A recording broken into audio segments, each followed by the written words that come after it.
Game 3 of the World Series.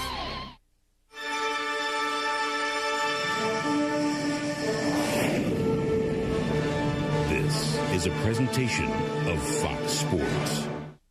The United Airlines pregame show is brought to you by the people of United Airlines. We are united. What is a New Yorker?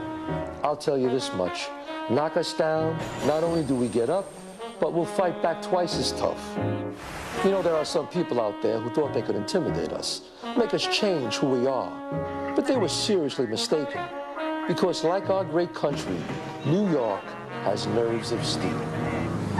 What I'm talking about here is the heart of the Big Apple, the metal of this great metropolis. Funny as it seems, Broadway has become Main Street USA. Yeah, maybe we have changed, but changed for the better. Getting a renewed sense of appreciation and of pride that maybe hasn't been here as much as it should have. The heart of America should never, ever be doubted. And if you want some proof, just walk down the street. You can hear its heartbeat. Here in Gotham, whether you're on the west side, the east side, uptown, or downtown, New York is still standing strong. And somehow, through all this craziness, a team from New York, and like they say in my own neighborhood, the Bronx, with FDNY and NYPD stitched on their caps and on their hearts, took the spirit of New York on their shoulders and carried it proudly all the way to the World Series. The Yankees come home to New York to play Game 3 of the Fall Classic. Again, the Big Apple is in the national spotlight. I heard about this 1-2 punch thing out of the Arizona desert.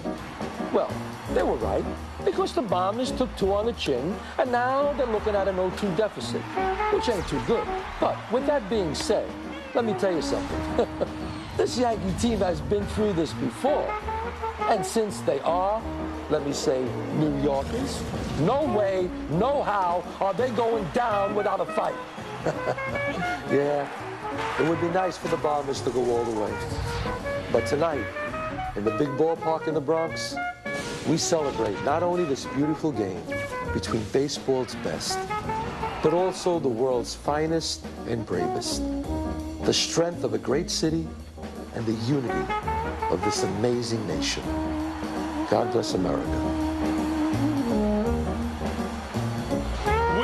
New York, and we are proud to be in the Bronx for Game 3 of the 2001 World Series. Security at an all-time high outside, but once inside, these fans are ready to make some noise for their Yankees. Down 2-0 to the Arizona Diamondbacks, moments away from the start of Game 3. And now welcome to the broadcast booth, everybody. I'm Joe Buck. Tim McCarver in just a moment. This should be a special night. President Bush is slated to throw out the ceremonial first pitch. And then after that first pitch, the Diamondbacks up 2-0, who have dominated this series in every phase of the game, pitching, defense, and hitting, will take on the Yankees. One thing we know about the Yankees, whether it's 96 in the World Series or this past division series, they do not panic. They have Roger Clemens on the mound tonight. Brian Anderson, the lefty, will pitch for Arizona. Right now, I'll pitch it down to the field, and we join Jeannie Zelasco and Kevin Kennedy. Thank you, Joe. And here's what we have learned about the Yankee fans. They are passionate, they are possessed, they are obnoxious, they are demeaning, they are loyal, they are vulgar, and they are loving. Those were the words of Curt Schilling as he described the Yankee faithful. And maybe we should all heed Randy Johnson's warning as he told the Diamondbacks when he left Arizona, buckle up, this is going to be a wild ride. Well, Jeannie, I can attest to all that because I managed against the Yankees right here in the Bronx for several years in the American League, and it's tough enough to win a regular season series against these guys right here. But what about the playoffs and the World Series? It's going to be deafening tonight. Down 2-0. The fans are definitely going to be an advantage for the New York Yankees right here. And certainly tonight our attention is diverted to the Bronx, but our focus remains on Lower Manhattan, where it should be since the terrible acts of September 11th. The Diamondbacks paid their respects with a visit to Ground Zero, where they met the real heroes. I got angry. You see it on television, and that's one thing, but when you get a chance to look at it and be there, it affects you a lot. And I felt I had to go see it, and so I could put it in my own perspective. And some incredible people around here. You know, if there was one city that could, I don't know if it's handled this, but could rebound quickly. It's this one. And just about every Diamondback echoing that statement. Mark Grace also made the trip, and he finally made the trip to Yankee Stadium after his 14-year career for all the right reasons. He's playing in the World Series. And Jeannie, 13 of those years he played one of the best ballparks in the National League, being Wrigley Field when he was with the Cubs. He had never played in Yankee Stadium, never even been here, and I got a chance to catch up with Mark Grace before the game today and get his impressions on playing here tonight. This is where you can really take it in, like, wow, the house that Ruth built. And then I'm going to hit in that batter's box where Babe Ruth hit, Mickey Mantle half the time, and Reggie Jackson, the same left-handed batter's box. They got a little more power than me, but I'm still going to, I can share that batter's box with them. It's only 314, though. 314? Even at 37 years old, I think I got 314, maybe in batting practice. Now look at this. Have you seen anything like this, Monument Park? I never have. No, I had no reason to see it myself when I was managing. Numbers. Yeah, you played against all these guys, didn't you? Yeah, I think, Yogi and I'm getting up there. I'm not that old. Oh, there's Donnie Ballgame, Don Mattingly. Donnie, definitely. And Reggie and Billy Martin. Some great names, awesome names. Roger Maris, Elston Howard, Whitey Ford, Thurman Munson, Yankee captain. DiMaggio. Forever. DiMaggio, the Babe. Lou Gehrig, the Iron Horse. Lou Gehrig, unbelievable. You're kind of in the mold of a Mattingly type, you know. You get some power when you want to. You know why I'm in? You hit the ball all over the place. If you look real closely, it says a humble man of grace. So that's about. So there, at least I got something in common with. I've waited a long time to play here, and it couldn't be more perfect because the reason I'm playing in Yankee Stadium for the very first time is because I'm playing the New York Yankees in the World Series. You can't script it any better than that. Mark Grace had never seen Yankee Stadium, nor has he ever seen or faced Roger Clemens as well. And Roger Clemens is a very emotional pitcher, and we'll find out just what kind of command he has early in the ballgame, especially for a power pitcher that's coming off a pulled hamstring. The first inning will be key for him with his control. And you know, Joe Torre will be watching. Speaking of managers, during our virtual manager poll at foxsports.com the other night, you voted to leave Andy Pettitte in during the 7th inning. Wrong answer. He then gave up a 3-run home run to Matt Williams and made the other 29% of you look pretty smart. Tonight we'll give you the opportunity once again to be a World Series virtual manager. So log on to foxsports.com and keep watching the game for your chance to vote. New York halfway to elimination for the first time in 5 years. So the Yankees say they have the Diamondbacks right where they want them in New York. The best is yet to come, and babe, won't that be fine? The best is yet to come on the day you're mine.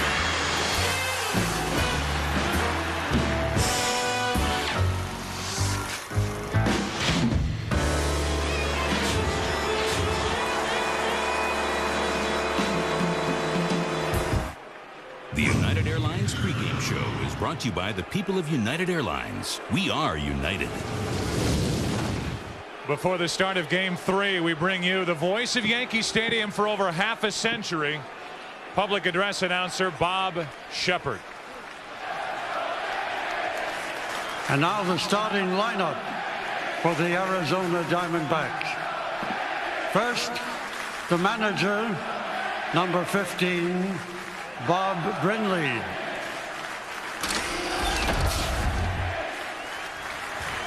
Leading off, number 4, second baseman Craig Counsell, number 4.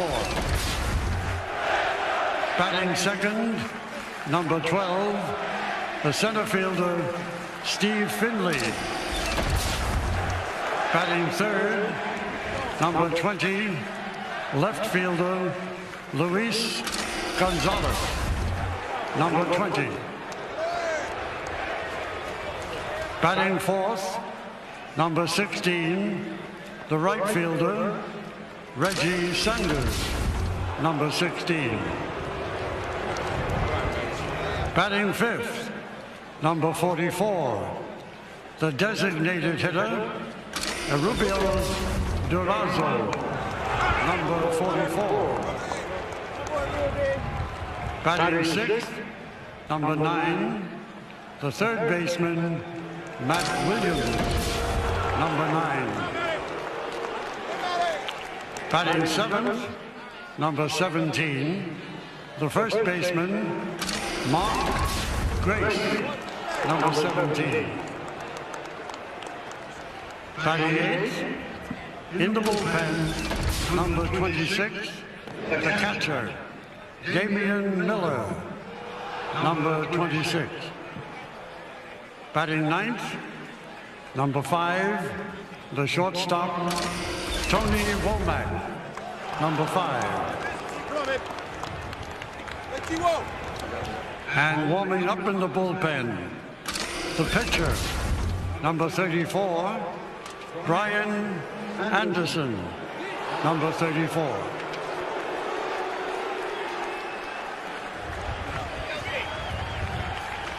And now, ladies and gentlemen, your 2001 American League champion and 3-time defending world champion New York Yankees. First, the trainers, coaches, and reserves.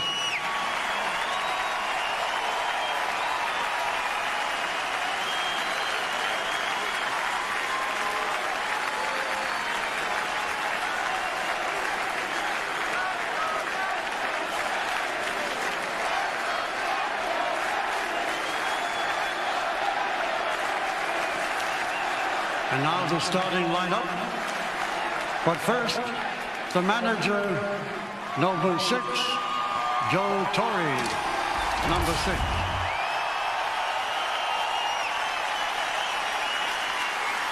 Leading off, number 11, the designated hitter, Chuck Knobloch.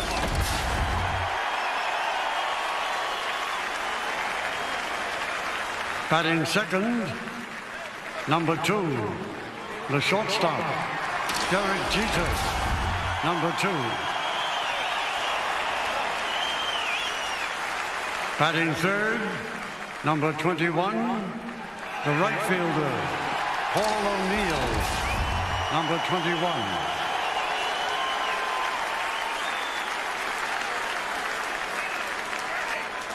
Batting fourth, number 51, the center fielder, Bernie Williams, number 51. Batting fifth, number 24, the first baseman, Tino Martinez, number 24. Batting sixth, in the bullpen, number 20, the catcher, Jorge Posada, number 20. Batting seventh, number 47, the left fielder, Shane Spencer, number 47.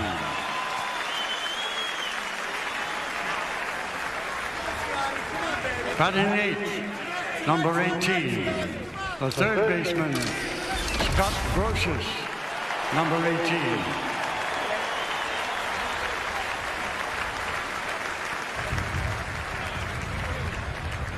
Batting ninth, number 33, the second baseman, Alfonso Soriano, number 33.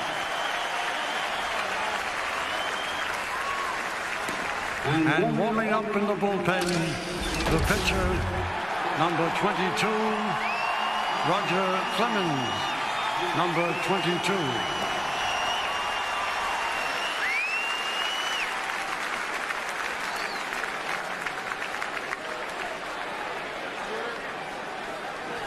Ladies and gentlemen, will you please rise?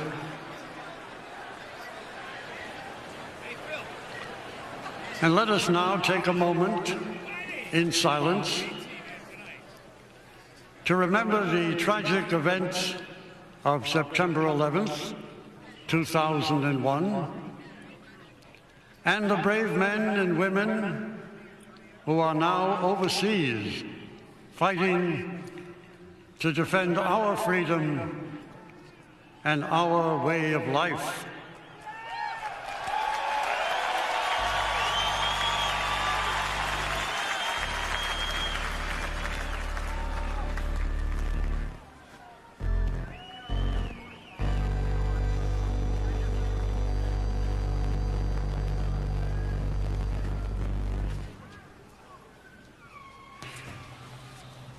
Ladies and gentlemen, please direct your attention now to the microphone behind home plate and welcome Max Van Essen, son of the New York City Fire Commissioner Thomas Van Essen. He will now sing our national anthem. Oh, say, can you see by the dawn's early light what so proudly we hailed at the twilight's last gleaming, whose broad stripes and bright stars through the perilous fight o'er the ramparts we watched were so gallantly streaming, and the rockets' red glare, the bombs bursting in air, gave proof through the night that our flag was still there. Oh, say does that star-spangled banner yet wave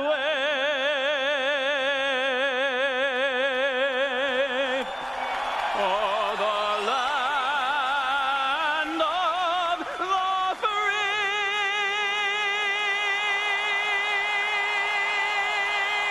and the home of the brave?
Ladies and gentlemen, please direct your attention now to the area in front of the pitcher's mound for tonight's ceremonial first pitch. And please welcome the President of the United States.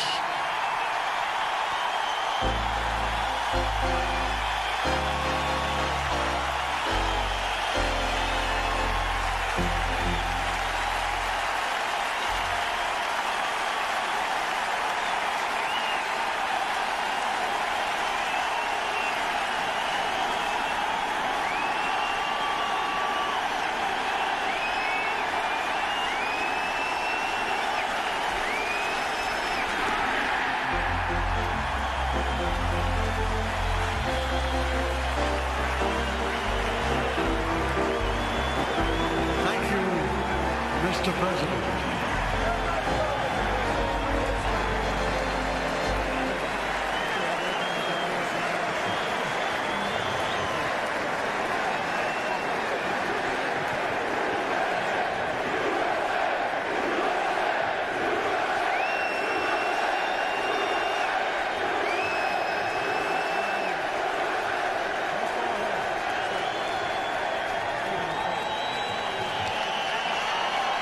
No president has ever visited Yankee Stadium during the World Series.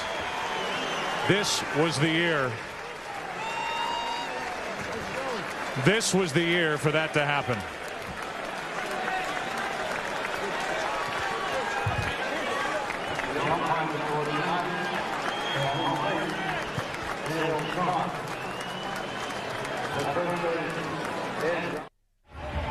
The United Airlines pregame show is brought to you by the people of United Airlines. We are united.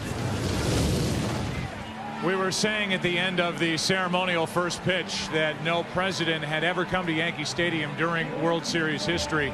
If ever there was a year for that first presidential visit, this is the year. Joe Buck and Tim McCarver with you, getting ready for Game 3. Let's talk about something new. Let's talk pitching. Something new. Right. And we'll talk about the New York Yankees first. Roger Clemens, the likely Cy Young Award winner this season in the American League, is on the mound tonight for the Yankees, down 2-0. And Joe Torre and the Yankees have legitimate concerns about Roger Clemens. He has not started a game in 9 days. He hasn't gone 7 innings in a start since September 5th. So the problems are twofold. Is his hamstring all right? And if it is, will he be too strong and wild out of the strike zone? Bob Brenly and the Diamondbacks certainly hope so. Fans will get a kick out of meeting a young guy like Brian Anderson. He's a left-hander pitching tonight for the Arizona Diamondbacks, and really a perfect situation for him. His team up 2-0. It's a low-pressure start, if there is such a thing in the World Series, and if there is such a thing here at Yankee Stadium. And the key word there is left-hander. Here at Yankee Stadium, only 314 down the line. That neutralizes the big left-handed bats of the Yankees, and he is cool, calm, and collected, and that's another reason he's starting here. One thing you should know, folks, if he is ineffective, Miguel Batista is available tonight. It is our belief that Curt Schilling will pitch Game 4 tomorrow night. There are veterans for each side. They are getting ready for the start of Game 3. But there's one thing he can't change. Love that's true stays the same. It lives on and on and on in any climb. And you don't ever have to fret. Fall in love, you forget. That old guy, that old man time. Listen to me, he gave you beauty, charm, grace, and put wrinkles in your face. That old man time. Let me do that, let me do that.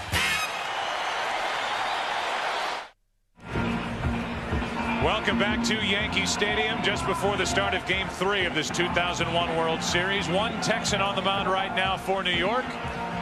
One Texan on the mound moments ago for the United States of America.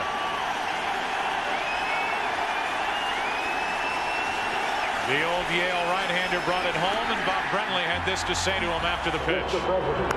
Very nice throw, Mr. President. Good stuff, good stuff.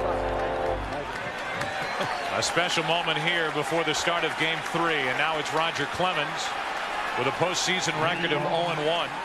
Factoring in what he has done even in this postseason, however, the Yankees are 29-6 when he starts a game. And a matter, perhaps, of Roger Clemens being too strong. Once again in the opening, it's been 9 days since his last start. If he's wild, it'll be high above the letters. Little different look to this Arizona lineup tonight with Counsell in the leadoff spot, and he's right down the middle, Clemens is, with strike one. Power pitcher who needs that leg drive.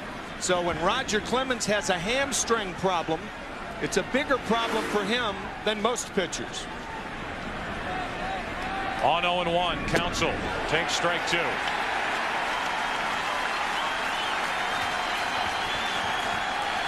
Bob Brenly put together 5 different lineups. His staff got together. This is the lineup they came up with Counsell leading off and Womack batting ninth. The 0-2. Soriano to his right, can't make the play, and the Diamondbacks have their leadoff man on. An 0-2 pitch. Soriano got there, couldn't come up with it, and we'll see what they call it, a hit or an error. Probably because Soriano had to go so far to his right, even though he should have made the play. Looked like a hit to me because Soriano would have a tough time throwing out Counsell had he gloved it cleanly. They're still waiting to rule, and now they're putting up an error. E4 to start the night. And for Soriano, his second error of this postseason. He made 19 during the regular season. The Diamondbacks have not committed an error yet in this World Series as Finley takes a strike. Meanwhile, the Yankees now have committed 3. The Yankees have not hit. They have not pitched effectively, with the exception being Andy Pettitte with his start in Game 2, but even he ended up allowing 4 runs on 5 hits. A check on the runner at first, and the Diamondbacks will do some running tonight against the combination of Clemens and Posada. During the regular season, 40 base runners tried to steal, 34 made it. So the combination of Posada and Clemens only threw out 6. Got it. Counsell picked off. Took his lead, slipped, couldn't get back, and that erases the error by Soriano.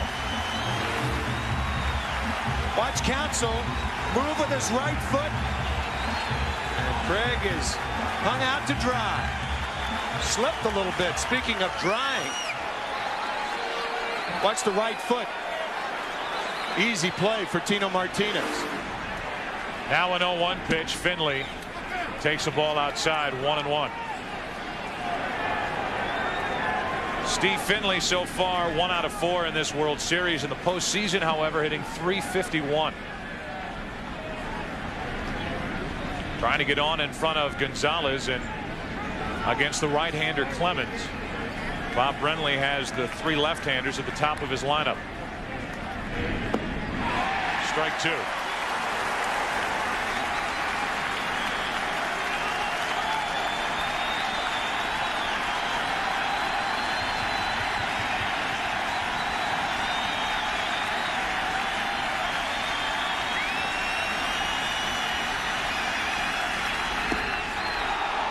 Two and 2.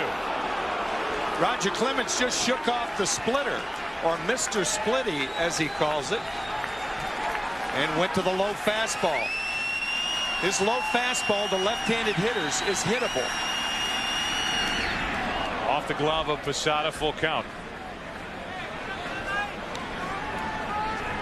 Little different night than we had out in the desert. The temperature above 90 during the daylight hours.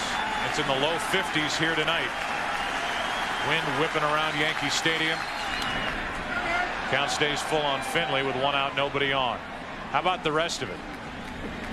27% is the humidity. You were off. You told me it'd be 28% tonight. The wind's out of the northeast at 6 miles per hour. Current Phoenix temperature 85 degrees. And the roof is open here at Yankee Stadium. Yeah. 3 balls, 2 strikes with 1 out, nobody on.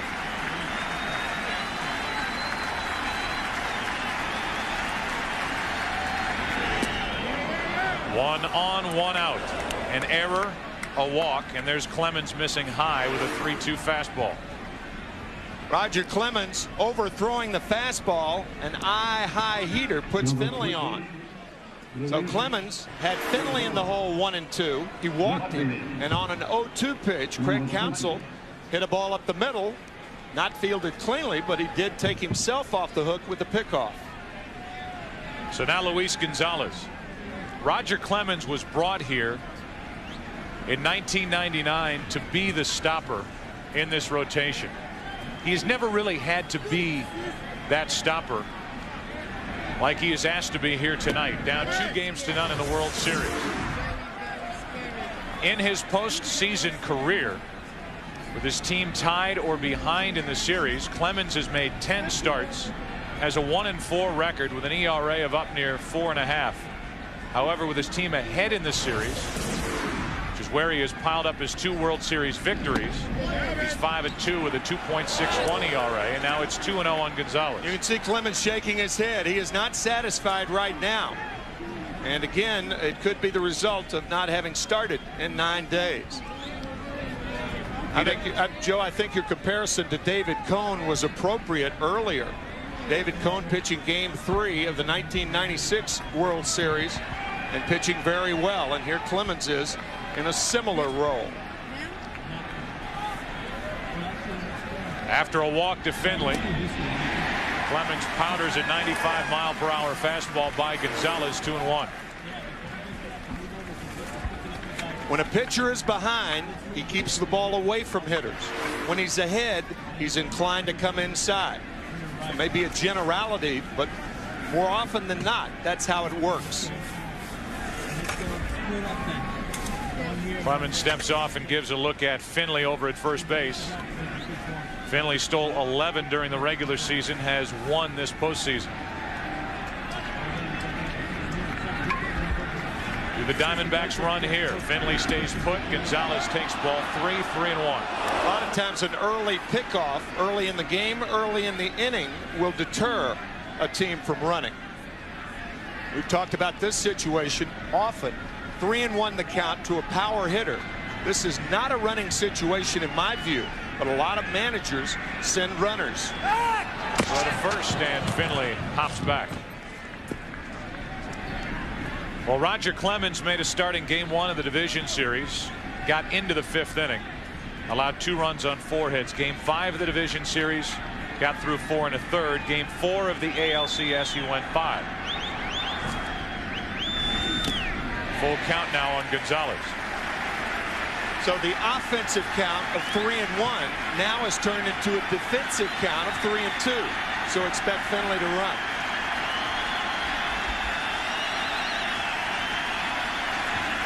Clemens struck out 213 during the regular season. He's number 3 on the all-time strikeout list with 3,717. Runner goes. Gonzalez fouls it away. Consistently at 95 with these last 3 pitches from Roger Clemens. New York Yankees do not expect Luis Gonzalez to hit the ball on the ground the other way. Look at Derek Jeter. 2 long strides from second.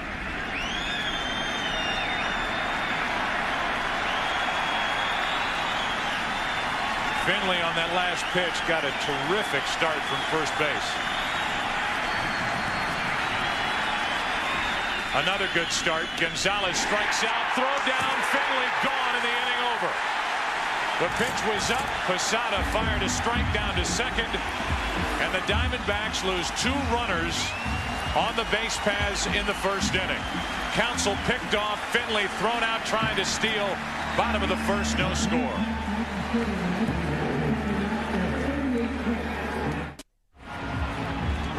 So now it's Brian Anderson on the mound tonight for Arizona with the Diamondbacks up 2-0, no score into the bottom of the 1st inning. The numbers for Anderson in this postseason.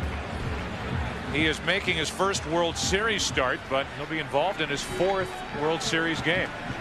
Joe, you see a lot of shortstops and middle infielders take the ball in front of the bag and bring it back. But watch after the strikeout, strong throw by Posada. Look at Jeter straddle the bag and make the quick tag to get Steve Finley.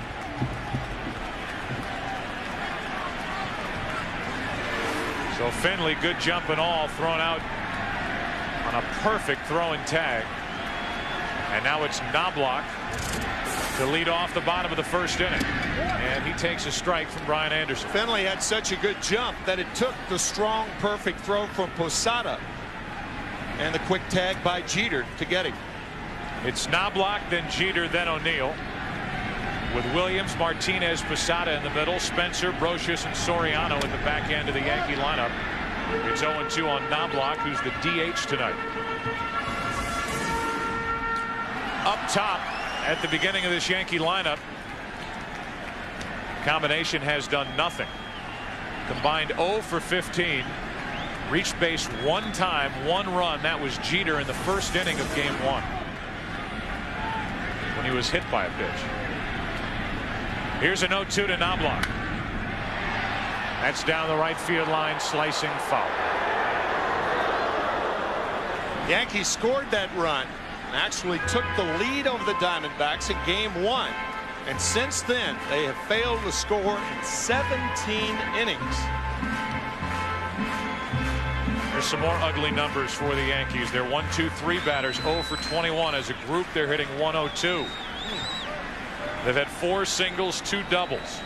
They haven't had a runner past second base. However you want to divide it up, the Diamondbacks have dominated this series. As Knobloch pops it up behind short, Womack.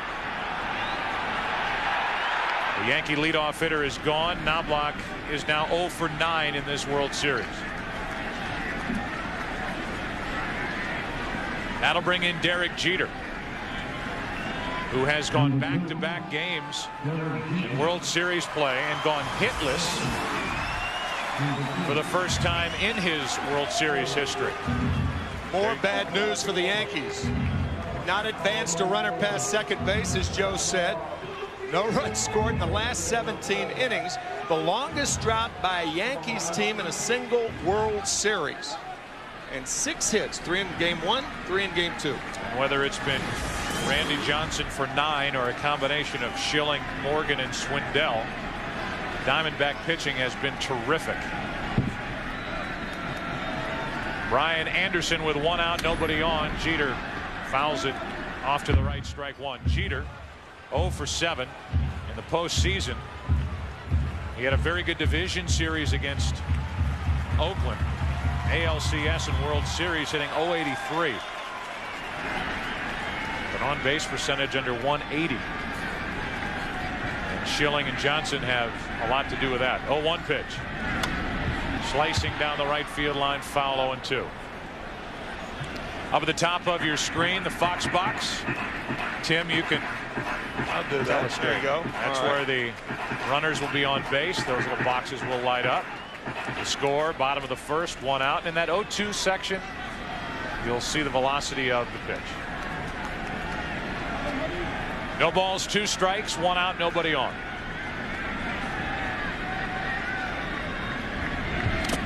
And a foul tip off the mask of the catcher, Damian Miller, or off the glove, as Jeter just got a piece of it. That's where teams try to pitch Derek Jeter. Inside, right on the hands. That's where you jam hitters. You don't jam hitters down and in. You do it right at the hands. See that foul tip come down and hit Dale Scott. Bottom of his left leg. He hunches over, looks out at Anderson. 1-2 pitch. Got him on the inside corner. Good pitch, good start. 2 out, nobody on. Brian Anderson has thrown 9 pitches and 8 strikes. Threads the corner right there. Man.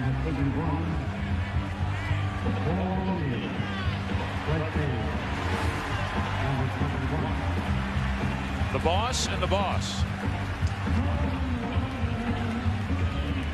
Couple of, well, he's one former owner, one current owner. George W. Bush, who pitched at Yale, said he knew his career was over when in a 10-0 game he was warming up out in the bullpen, and his coach brought in the second baseman to pitch instead of him. He hung it up shortly thereafter, eventually took over control of the Texas Rangers. Here's an 0-1 to O'Neill. 1 ball, 1 strike. President Bush's father, the former President Bush, was a left-handed fielding first baseman at Yale, and will tell you, good glove, not a good bat. Paul O'Neill with his first start of this World Series with 2 out, nobody on, 1 ball, 1 strike. 2-1. In his career against Brian Anderson, 4 home runs.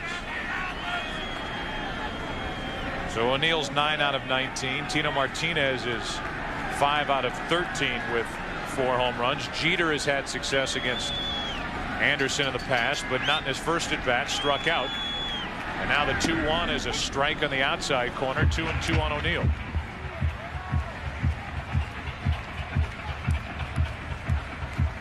Paul O'Neill not playing in games 1 and 2. But Brian Anderson is obviously not the type of left-hander that pitched against the Yankees in game 2. Randy Johnson, not nearly as hard a thrower. The 2-2 pitch. O'Neill flares one into left, might drop. Gonzalez will play it on a hop. And the Yankees have their first hit.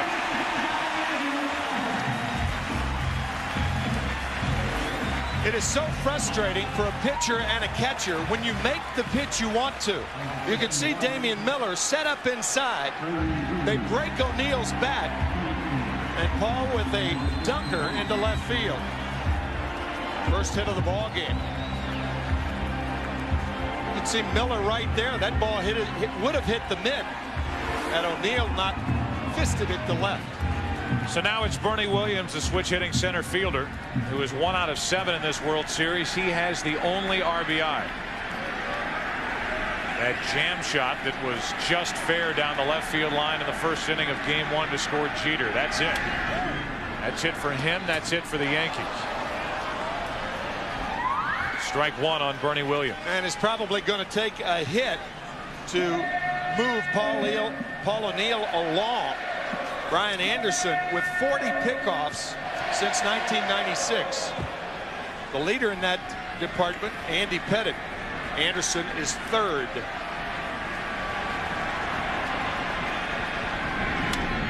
That's slicing down toward the right field corner.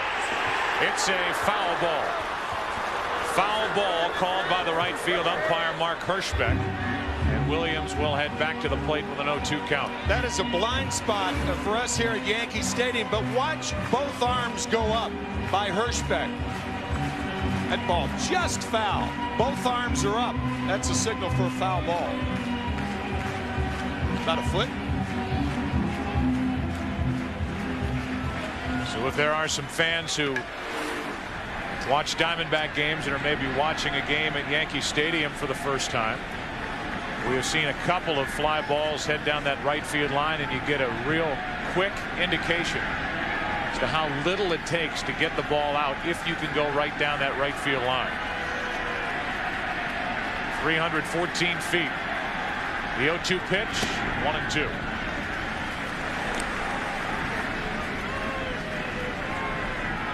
And for your fans out in Phoenix, there is no pool here at Yankee Stadium. That is where the pool would be when they redecorate sometime around here. And catch up with the times. I don't think any ballpark should be without a pool.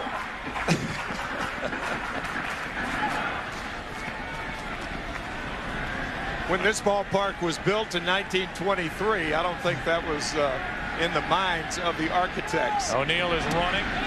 Pitch down and away, and O'Neill steals second. The oldest player in the history of Major League Baseball to steal more than 20 and hit more than 20 home runs at the age of 38. Bad foot and all, he's at second. We have talked about it during the postseason, that players, good base runners, do not lead off of first base with their hands on their knees. A lot of times a runner will decoy a pitcher into thinking he's not running. There it is right there. Hands on the knees, and he steals second base.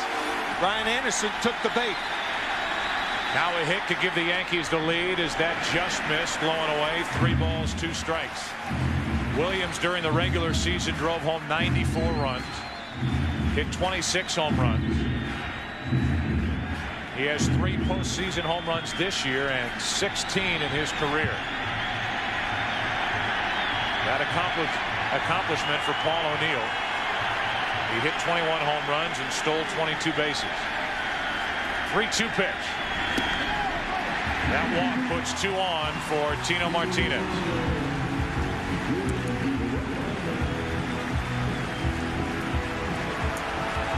Number 24, Tino Martinez.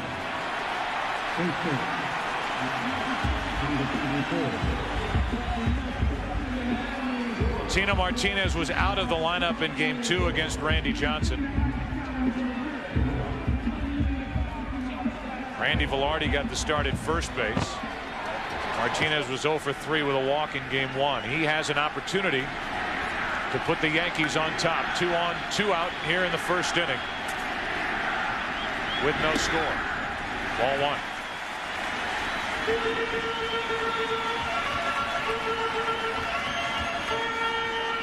Another Yankee hitter with good career numbers against Brian Anderson.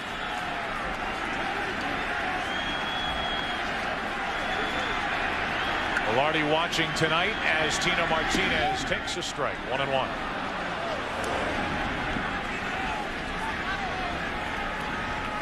Jorge Posada waits to hit next. Tino Martinez with his days as a Yankee dwindling, perhaps a free agent to be at the end of the season. A 1-1 into right center field. Back is Finley on the run. A leap and a catch, and the inning is over. Steve Finley went to get it in right center. A threat for the Yankees. A hit, a stolen base, a walk, and then this. And then that from Steve Finley. After 1. Game 3. No score.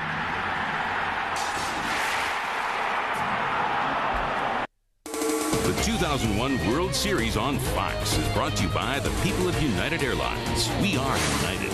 By Radio Shack, official sponsor of Major League Baseball. And by Siemens. Siemens, global network of innovation. Welcome back to Yankee Stadium. Second inning. There is no score. Reggie Sanders first step, then Arubio Durazo, the DH. To be followed by Matt Williams. Strike 1 to Reggie Sanders, who's 3 out of 6 in this World Series. They have settled on him as their cleanup hitter. We mentioned 4 different cleanup hitters during the 5-game NLCS. Count even, 1 ball, 1 strike. Reggie Sanders does something during batting practice that is rather odd. He hits with the weighted donut just below the hitting circle.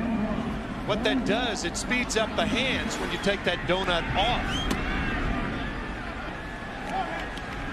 So you're looking at a guy in Reggie Sanders who has yet to strike out in this World Series, but overall in his postseason career has had 75 at-bats with 32 strikeouts.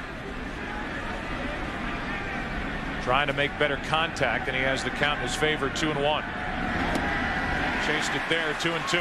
And he'll swing through that high fastball. But interestingly, that donut that goes around the bat, the weighted donut, was invented by the former Yankee Elston Howard.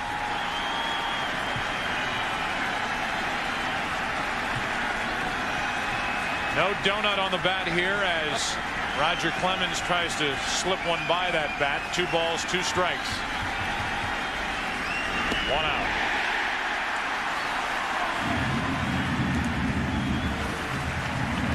With Reggie Sanders, pitchers who throw hard try to elevate. You see how Sanders was under the riding fastball of Clemens. So far, 2 strikeouts, 1 walk, no hits allowed by Roger Clemens. What's your early feeling on Roger Clemens? To me, he doesn't look too comfortable out there yet. I think he does. I think he does. I think he looks, when you compare him to most postseason starts, he looks like he's free of injury. I think the hamstring is fine, and he looks very composed. He is so intense that it's very difficult to get a read on Roger. Certainly fans in New England, Toronto know that. Certainly Joe Torre and Mel Stottlemyre know that. Sure. When you ask him how's he feeling, they can't give you a real firm answer as Arubio Durazo gets on with a 1-out hit. He can only obviously give Mel Stottlemyre and Joe Torre his assessment. Whether it's an honest assessment or not, those guys don't know. And I think they believe that no matter how that hamstring feels, Roger Clemens is going to take the ball. And we have seen that hamstring tighten up on him during the course of these starts in the postseason. Chilly nights here in New York, and he has looked good in the early innings, only to leave after completing 5 at the most in any postseason start to this point. 1 on, 1 out. Here's Matt Williams. And there's a strike on the outside corner. Joe Torre telling us when Roger Clemens made that Game 4 ALCS start, he looked good early. It's starting to tighten up on him, and he took the wrap off the right hamstring that he had on it because it was so uncomfortable. And even though he had not allowed a run, he ended up going only 5 innings. That's in the dirt. And the count 1-1 on Matt Williams. Fine play by Jorge Posada, who has had his problems this year. The Yankees with 22 pass balls on the season. Of course, this ball in the dirt. And Posada got an assist from Dale Scott, the home plate umpire. Otherwise, that ball's through the trap door.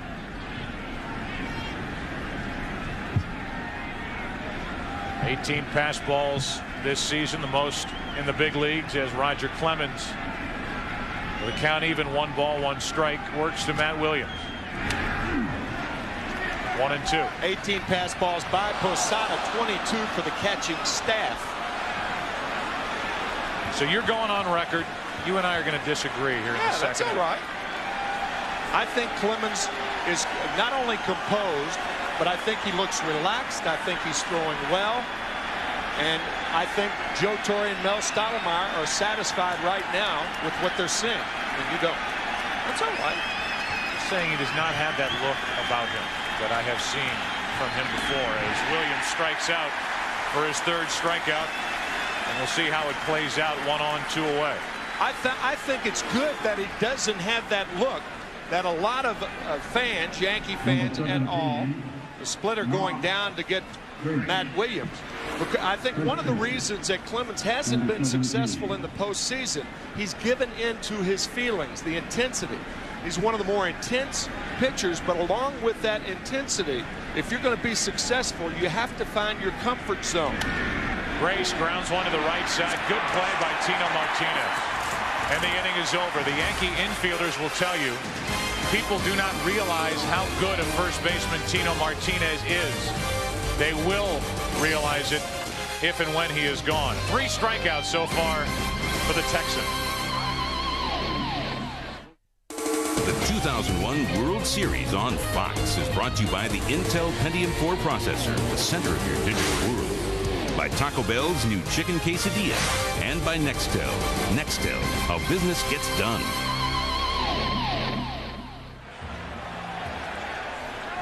Bottom of the second, Yankees bat. Posada, Spencer, and Brocious will be the hitters. The 6, 7, and 8 men in the lineup for Joe Torre. If anybody gets on, Soriano against Brian Anderson. Gave up a hit, a stolen base, and a walk in the first inning, then used that good defense behind him, and it was the National League's best defense during the 2001 regular season when Finley went to run down a ball in right center field to keep the Yankees off the scoreboard. 1 ball, 1 strike on Posada. Brian Anderson on the disabled list twice this year. Ineffective early. He's really changed his delivery. He used to bring it both hands over his head in delivering the ball, but now, as you see, rarely above the shoulders. This is earlier in the year. Now watch the hands go over the head, and his present delivery to the right of your screen, shoulder high. Shorter stride, and he doesn't do as much with his hands. 2 balls and a strike. That caught the outside corner, in the early indication with the home plate umpire Dale Scott, as he is giving side to side with the strike zone tonight.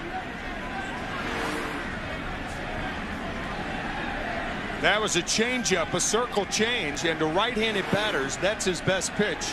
A liberal strike zone, you're right, by Dale Scott. Here's a 2-2. Back out there, and Posada fouled it away. To give the full indication and the full picture of what it's like here at Yankee Stadium tonight. Obviously, that won't completely translate through a television set. But the security level here at Yankee Stadium is unprecedented. 2 balls, 2 strikes. Now a full count. A late arriving crowd because of the security measures taken for fans, media personnel, you name it, to get into this ballpark. They have metal detectors outside the gate areas that fans, anybody who comes into the stadium, have to pass through to get in. Posada, deep left field, 1-0, New York.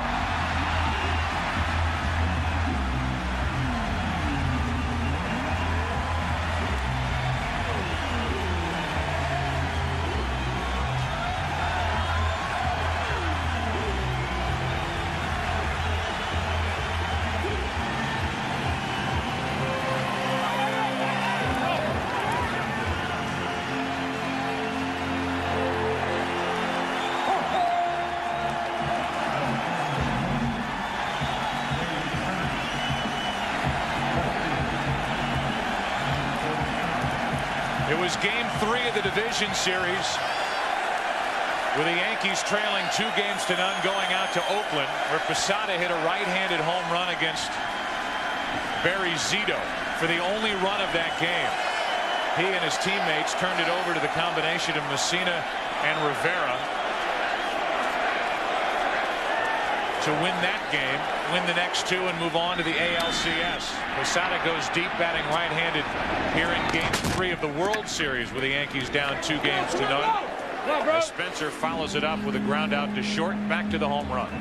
You can see Damian Miller when a catcher is set up outside and he has to go to his left.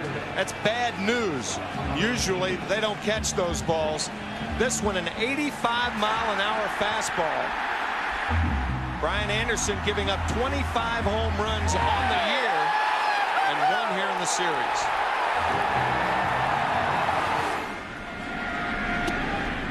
So for the Yankees, their first run since the first inning of game 1, and it's Posada who hit 5 home runs, batting right-handed during the regular season. He has hit 2 home runs in the postseason, both of them right-handed. Off Zito and now off Anderson. 1 ball, 1 strike on Scott Brocious. Joe, major league hitters are trained to hit that ball in the middle of the plate. And most pitchers, regardless of how hard they throw, can't get away with the middle of the plate fastball. Changeup that misses, and the count 2 balls and a strike. Watch Damian Miller move to the left. Middle of the plate fastball, 1-0 Yankees. Now with 1 out, nobody on, a 2-1 pitch to Brocious. Counsell, 2 out. Alfonso Soriano will be the hitter, as we remind you that this fall Fox presents Kiefer Sutherland in 24. TV Guide says Fox's 24 is 24-karat entertainment, and the New York Times calls it an edge-of-the-seat thriller. That's the series premiere of 24, coming Tuesday, November 6th, to Fox. With 2 out, nobody on, and a run home, Soriano will bat. Every time you read that promo, I can't help but think of Willie Mays. 2 dozen, as Kurt Flood used to call it. Soriano takes a strike on the outside corner. Another wide strike granted by the home plate umpire, Dale Scott. Willie Howard Mays had a few fans here in New York City. It's 0-2 now on Soriano. And Mr. Mays' godson had a pretty good year this year. Woo. Barry Bonds with his 73 home runs. Top of the order represented by Knobloch next, but 2 out, nobody on, and a 1 ball, 2 strike count on Soriano. 12 more home runs than Roger Maris hit in New York City in this stadium. Not all of them here, obviously, in 1961. Interesting piece during the pregame show with Kevin Kennedy and Mark Grace. Grace, one of the many veterans on this Diamondbacks team, getting a look at Yankee Stadium and just being in awe. Walking around this ballpark, going through Monument Park, soaking up the history, the tradition here. And Bob Brenly will tell you the off-day workout was probably more valuable for his team than any other situation this postseason for Arizona. To come here, to not be in awe here, the first game of this series at Yankee Stadium, Game 3, to get that out of the way yesterday. Get the awes out of your system. Here's a 2-2 pitch to Soriano. Broken bat, base hit. A 2-out single for the rookie second baseman.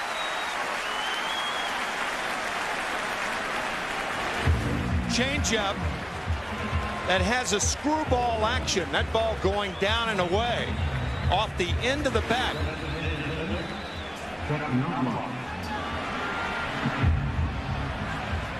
So Soriano was left with a toothpick. As the ball floated into center, the big end of the bat ended up down by Willie Randolph, the Yankees' third base coach. And now Knobloch bats. He popped up his first time. He is 0 for 9 in this World Series. And the battle right now is as much between Anderson and Soriano as the pitcher. He was very close to balking then. That's a deceptive thing about Brian Anderson, is the head jerk when he throws to first base. You know, Lee Mazzilli was just talking to the first base umpire, Ed Rapuano, after that throw over by Brian Anderson. So the point was made by Mazzilli and the complaint was lodged, and Mazzilli giving a reaction after that throw over by Anderson as well. Looks toward home, throws to first. That is very deceptive and very close to a balk, but all left-handers' good moves are close to a balk. So is Andy Pettitte's. I was just going to say, if any team shouldn't complain about that particular throw over to first, it'd be the Yankees. Right. And if anybody yells out of the Yankee dugout, it can't be Pettitte. So Lee Mazzilli and Alfonso Soriano will try to figure out how to get a jump on Brian Anderson. Lee Mazzilli wearing a microphone. We will hear what he had to say a moment ago as the count goes to 2-0. Here's Lee Mazzilli. Hey, you can't go that way and throw. Go that way. That's all. Subtle. Made his point. And it registered with first base umpire Ed Rapuano. If you throw to first, you have to step toward first. That's what Lee was talking about. See, that's very, very close to a balk. There was a time in spring training about 15 years ago where Major League Baseball drew a line to show left-handed pitchers in particular where they could step going to first base to get them used to it, and the umpires used to calling that balk on similar moves. 2-0 changeup, and Knobloch way out in front, 2-1.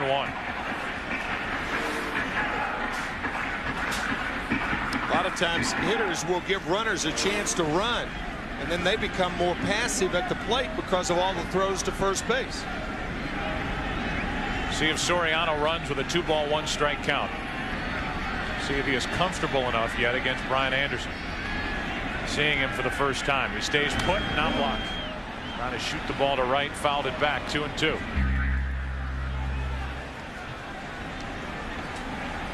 The hitless Derek Jeter waits on deck.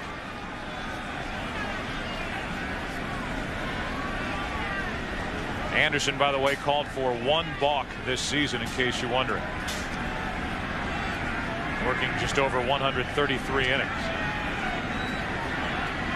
Here's a 2-2, and there's a throw to first. And Rapuano nodding all the way. Lee Mazzilli is looking into the dugout for some support.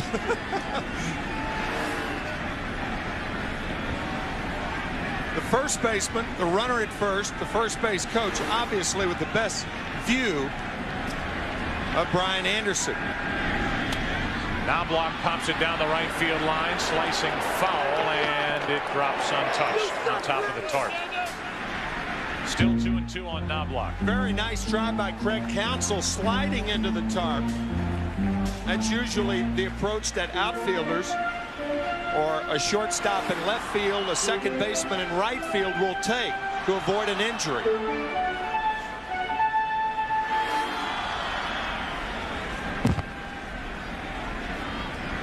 Could be confusing with Rudy at second and Rudy next to the Yankee dugout. Rudolph Giuliani, the mayor of New York City. And Rudy, because of his Notre Dame ties, playing second base. His nickname among his teammates, who hit a game-tying home run in Game 1. Another throw over, and Soriano is at least getting a better read on this move by Brian Anderson.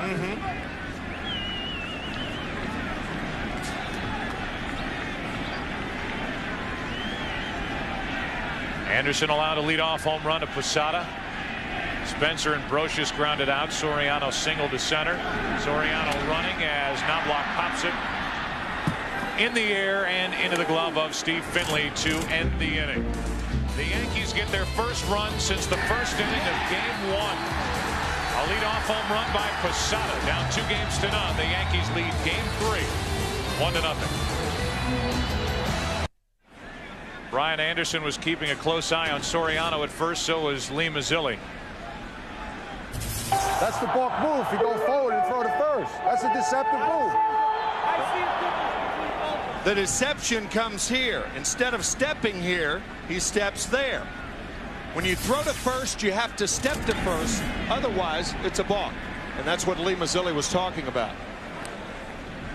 Here's Damian Miller, the Arizona catcher, with Womack and Counsell to follow. Talked about the different lineups that Bob Brenly and his staff put together. They settled on this one. I think wanting this one all along, because they wanted Womack in the number 9 spot. But Bob Brenly wanted to wait until Womack was told why he was batting in the number 9 position, as opposed to considering it a demotion. A guy who spent his entire career in the National League. A lot of American League managers put speed in the number 9 spot. Right. Womack, who was hitless in this series, was fine with it. But I don't care where you put me in the lineup, just put me in there. 1 ball, 2 strikes on Damian Miller. The reason that American League managers will put speed in the 9 hole is they wire the speed 9 and 1, and perhaps even 2 in this particular situation. You don't want to put a slow runner like Damian Miller at 9 and Womack 8, for instance. Foul tip, hung on to, struck him out. Posada came up with it, and that's strikeout number 4 for Roger Clemens. Just got a piece of it, and Posada catches it before it hits the ground.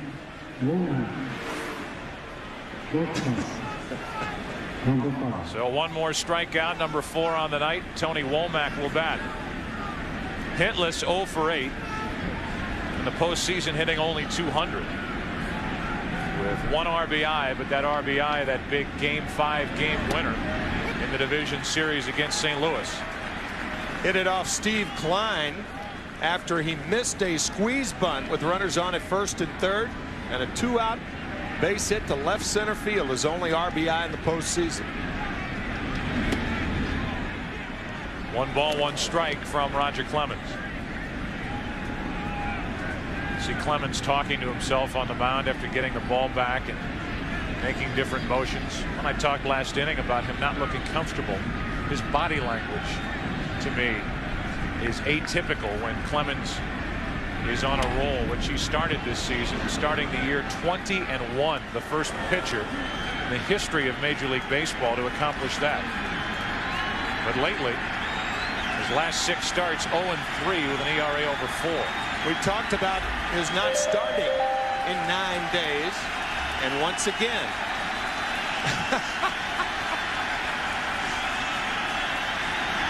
comfortable.com, right? Well, as long as he keeps piling up strikeouts, I think the overall answer would be, well, he's comfortable enough to strike out 4 hitters through 2 1/3 innings, and he has given up only 1 hit. But as far as dialed in with his catcher Posada and looking like he can't wait to get the ball back and bring it back to the plate, I just don't see that yet from Roger Clemens. But the end result is good for the Yankees. So far, not good for Arizona. 1-2 pitch, 2-2. I am not computer literate, as you know, Joe, but I just found out. Is that why you never return my emails? I just found out what .com meant. Right. .comfortable. 2 balls, 2 strikes, 1 out, nobody on. Womack trying to jumpstart this Arizona offense. Strikes out on the splitter. 5 strikeouts now for Roger Clemens. Back to the top of the order. Craig Counsell, his teammates call him Rudy. Here's what his manager has to say about him. He's the smartest baseball player I've ever been around. He's always prepared. He's always in the right spot. You never have to worry about where his count's going to be because you know he's going to be exactly where he should be. He's one of the best 2-strike hitters in baseball. Every at-bat, he's up there grinding and making that pitcher work. And he's always thinking of what he needs to do in a certain situation. He has delivered this postseason for Arizona with a Game 3 Division Series home run to put the Diamondbacks on top for good. Backing up a start from Miguel Batista. A big win in St. Louis. Then the NLCS most valuable player, a home run in Game 1 of the World Series. He reached on an error, was picked off back in the first inning, and now he's behind on the count 0-1. Interesting first pitch to Craig Counsell, the first slider that Clemens has thrown tonight. Broken bat.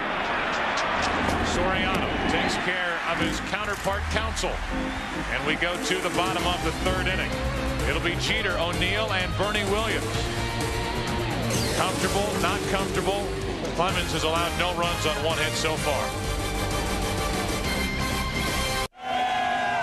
Well, fans, it's the 3rd inning and time for Gillette Mach 3 to give away World Series tickets. If you can match your official Mach 3 game piece to the signs these fans are holding, you've won. The winning phrase is close shave. The winner receives a trip to a game of the 2002 World Series. No purchase necessary. See official rules at participating retailers and Mach3.com for details. Bottom of the 3rd inning, and Jeter, O'Neill, and Williams will bat against Brian Anderson, who has allowed 1 run on 3 Yankee hits. He's walked 1, and the run came on a leadoff home run by Posada back in the 2nd. Jeter is 0 for 8 against Arizona pitching in this World Series. From the hole, Womack can't make the throw, and Jeter has his first hit.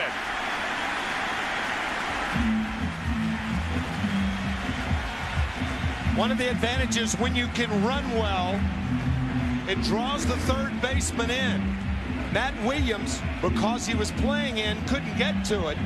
Left to Womack, who bobbles the ball, an infield hit for Derek Jeter. You can see Williams on the grass and the bobble by Womack, but even had Tony come up with it, no chance to get Jeter. That brings in O'Neill, who singled and stole a base back in the 1st inning.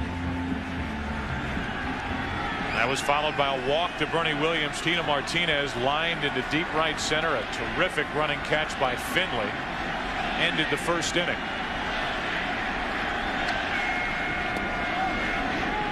O'Neill takes ball 1.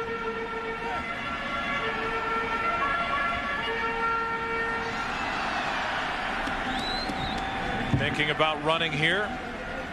Jeter 27 steals during the regular season. None so far in the postseason. And the Yankees now have 4 hits after amassing a total of 3 games 1 and 2. 1 ball, 1 strike on O'Neill. They had 3 hits in Game 1, 3 hits in Game 2. The Yankees have 4 hits in Game 3 and lead 1-0.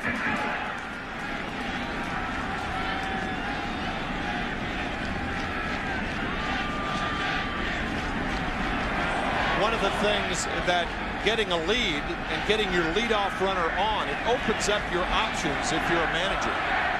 It run, steal. O'Neill bounces it up the middle. That leads Counsell to the bag, and a 4-3 double play, 2 out. Double plays. So the Yankees get nothing going on the base paths, and O'Neill leads Counsell right to the base. Easily done by Craig Counsell.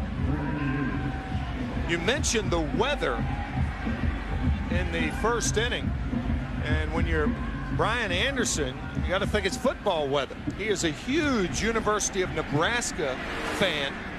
Wears his helmet. Matter of fact, he was wearing his helmet on Saturday morning at 8:45 when the Cornhuskers started their game against the University of Oklahoma, 8:45 Central Time. Bernie Williams hits it hard. Williams didn't know he had it, and he ends up making the play. Matt Williams trapped it against his body, looked up, realized he had it. Where is it? Where is it? There it is. Inning over. Fourth inning, 1-0 New York. We welcome you back to Yankee Stadium. Fourth inning, a 1-0 New York lead. A lot of flags all over this ballpark. Anheuser-Busch changing their signage out in right center field with that waving American flag, and then in center field up by the speakers, that flag has a story. That flag was flying at the World Trade Center on September the 11th. It was recovered 3 days after the towers came down. It is the only flag that was flying at the World Trade Center that day. 1 ball, 1 strike on Steve Finley. It was found with 12 stars missing, covered in ash, and it's believed to have come from one of the upper floors of the Twin Towers. Police officers have been taking that flag from one funeral to another as they have laid their fallen brothers to rest, taking that to the funerals and bringing it to Yankee Stadium for Game 3 of this World Series. 3 balls and a strike from Roger Clemens to Steve Finley. One sign of patriotism after another, not only here in New York but across the country, no matter what the venue. Another terrific rendition of the Star Spangled Banner before tonight's game from Max von Essen. A high strike on Finley in the count full. 3 balls, 2 strikes. And from one 7th inning stretch to the next, there have been so many emotional moments the last month of the regular season and throughout the postseason in baseball and in all sports. Here's a 3-2 to Finley. A leadoff walk. Second time Finley's walked tonight. He walked with 1 out back in the first inning, and he walks here to start the 4th. So the Diamondbacks here in the 4th inning open with getting their leadoff hitter on, but there's a big difference when you get that leadoff hitter on and you can run. You have seen the moves of Brian Anderson, but once again Roger Clemens, even though he's picked off 1 tonight, 3 during the regular season, Diamondbacks feel they can run on him and run on him often.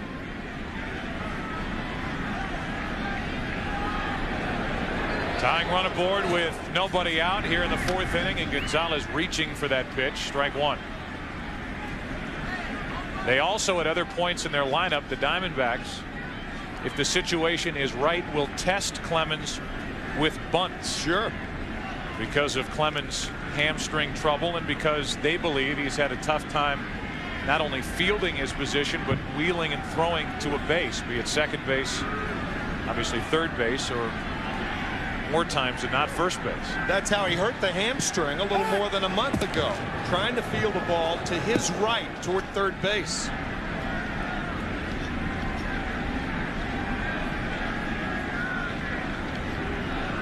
Luis Gonzalez, 3 home runs this postseason, a 2-run home run, that big Game 1 victory out at Bank One Ballpark in the hole here 0-2. He had a pitch to hit then. Luis Gonzalez shaking his head. He knows that you don't get too many good pitches to hit, but he had one on that 0-1 count.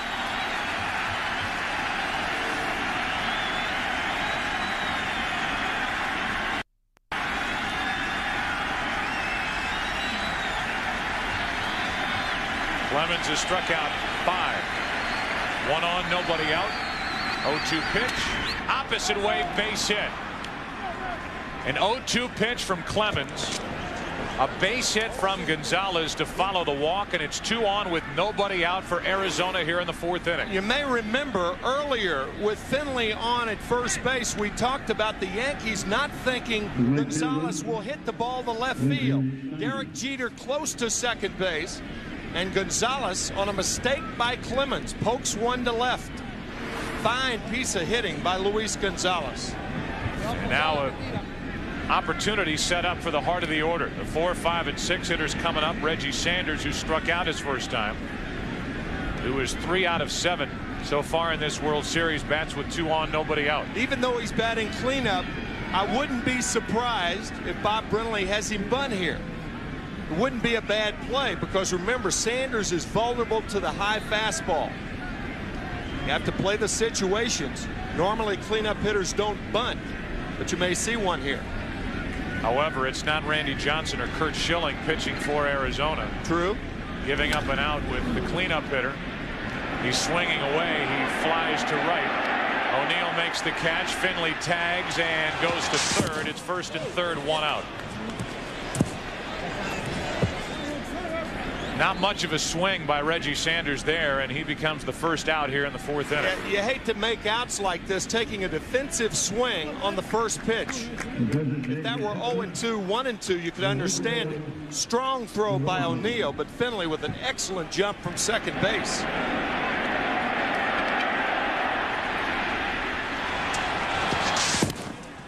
Base running puts the tying run 90 feet away. No chance for O'Neill, and now it's 1st and 3rd, 1 out for Rubio Durazo.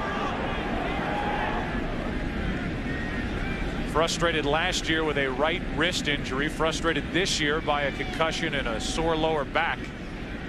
But a guy who was a part of this very good Arizona bench. 5 pinch hit home runs, 12 overall, and the Diamondbacks as a team hit 14 pinch hit home runs. Ryan Anderson, who has pitched well through 3 innings, allowing only 1 run. Watching Durazo, who has 1st and 3rd, 1 out in front of him. He takes ball 1 from Clemens. Durazo has always been a hero in his hometown of Hermosillo, Mexico. It's about 3.5 hours south of Tucson. But that 2-run home run off Tommy Glavine made him a national hero.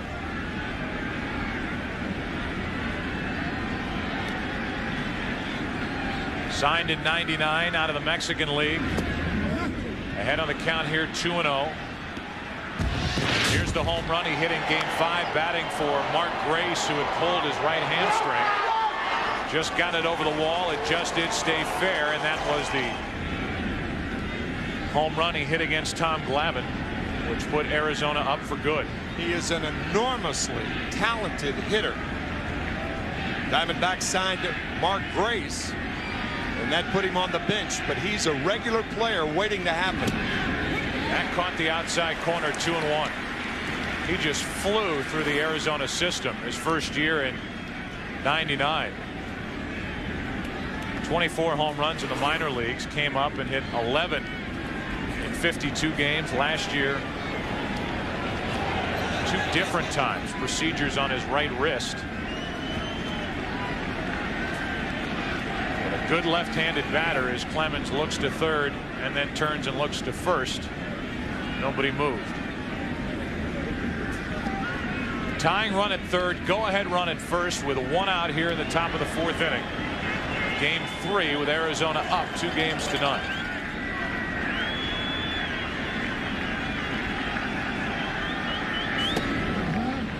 Three and 1.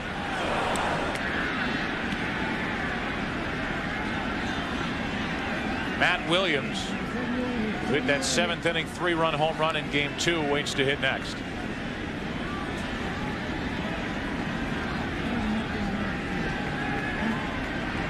Dangerous pitch coming to a Rubio Durazo.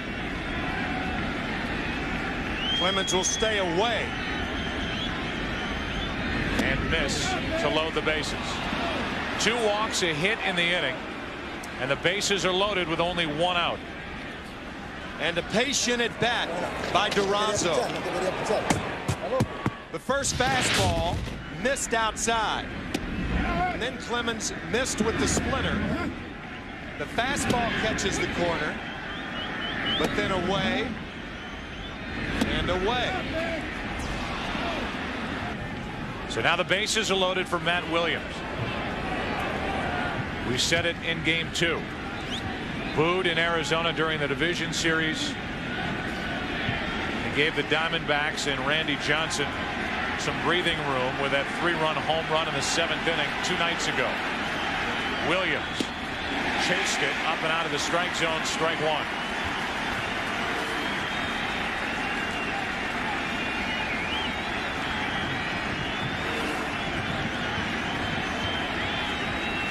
Clemens able to work on the windup in this situation. Gives him a little more momentum coming to the plate with that bad right hamstring. Here's an 0-1 to Matt Williams. The opposite way to Paul O'Neill. That'll tie the game. Tagging and scoring is Finley. It's 1-1. Moving to third is Gonzalez, as Matt Williams knocks home his 5th run of this World Series. Roger Clemens with that first fastball and Williams swinging through it, tries to come back again with the fastball, but Williams ready for it here. Lines it to right field. Finley scores easily, and the Diamondbacks tie it. The other runner, Luis Gonzalez, tagged and went to third. Watching O'Neill back up on it. Now the runners at the corners, 2 out. Here is Mark Grace. Bounced into a force out his first time up, and he grounds to second. Soriano picks it up and throws him out. And Roger Clemens got into big trouble. Got out of it by allowing only 1 run, the tying run. Bottom of the 4th inning. Martinez will start it for New York, tied 1-1. Bottom of the 4th inning, Tino Martinez, Jorge Posada, and Shane Spencer will bat for New York. It's a 1-1 game. Brian Anderson has done his job to this point, allowing 1 run on 4 hits. The run on the home run by Posada leading off the 2nd. Now Tino Martinez takes a strike. Tim, you and I were last year, game 5 of the American League Championship Series, and the Yankee players said after that game they had never heard the Yankee Stadium crowd that loud. To be honest about it, as Martinez grounds out to Womack, the crowd really has not been that loud in this game 3. Well, of course, in that game, they beat the Seattle Mariners 12-3, and it gave the crowd that mushrooming effect they built on each inning. And these Diamondback pitchers have been throwing crowd quellers at the Yankees. Here's Jorge Posada, who's responsible for the only Yankee run with a leadoff home run in the 2nd. Takes a strike after doing this his last time up.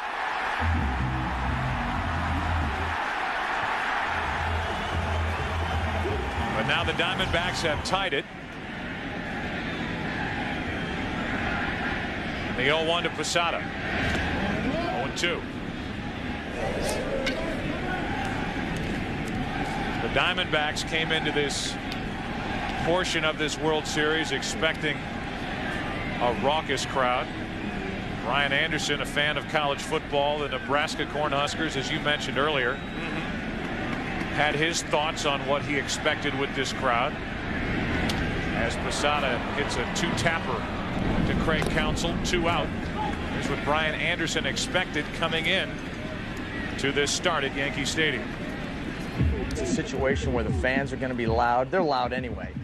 This just adds to it. You know, the sense of urgency I'm sure that they feel, and we've watched a couple of the the postseason games from earlier in the postseason at Yankee Stadium on TV, and the crowd is I've likened it all week to a European soccer match. Is the chants and how loud they are, and you can't even call it a buzz. It's more like a deep rumble. The pitching of Curt Schilling, Randy Johnson, and tonight, man we just heard from, Brian Anderson, has quieted this crowd considerably as Anderson misses low. Ball 1 to Spencer. Well, the score is almost like a European soccer match, 1-1. Pitch on 1-0 is outside, 2-0. Well, the best way to keep the crowd out of it, obviously, is to throw strong pitching. The Diamondbacks didn't have an opportunity to do that in games 1 and 2 because it was their crowd that was on top of Curt Schilling and Randy Johnson, two of the best back-to-back performances I have ever seen. Regular season, postseason, spring training, Little League. Here's a 2-1 to Spencer. Sounded like he broke his bat. Odd sound, but Spencer stays at the plate with that one, and the count 2-2. I mean, to have the kind of stuff that Curt Schilling and Randy Johnson both had in games 1 and 2, and to hit the spots that they hit was just remarkable. There's not an inability for the Yankees to hit, but powerful pitching that got them. Let's go back to what we talked about at the start of the night. All right. It is our impression that Curt Schilling will pitch tomorrow night. Yep. Regardless of how the series stands, as Spencer pops it straight up behind the plate. Damian Miller can't get there, zigzagging all the way back to the backstop, and with the wind grabbing that foul ball, they kept pushing it away from the Arizona catcher. The one thing that's unusual about Yankee Stadium, and Bob Brenly was talking about it, is how from home plate and the first base line, third base line, how the field slopes down, and it takes some getting used to if you're a catcher. Now, obviously, Damian Miller playing his first game at Yankee Stadium. There is a slight slope from home plate down toward the fence, and Diamondbacks are hopeful that that misplay by Miller doesn't cost them. It leads to a walk as Spencer reaches, and it gets Brocious to the plate for New York. 1 on, 2 out. Our meeting with Bob Brenly was delayed by a conference between Curt Schilling and the Arizona manager. Curt Schilling pleading his case to pitch game 4. Meanwhile, Miguel Batista, who has really pitched well, not only in this postseason but down the stretch for Arizona, is the other option. He is, however, available in the bullpen tonight if the Diamondbacks need him. Brocious grounds to short. Womack can't make the play, and the inning continues.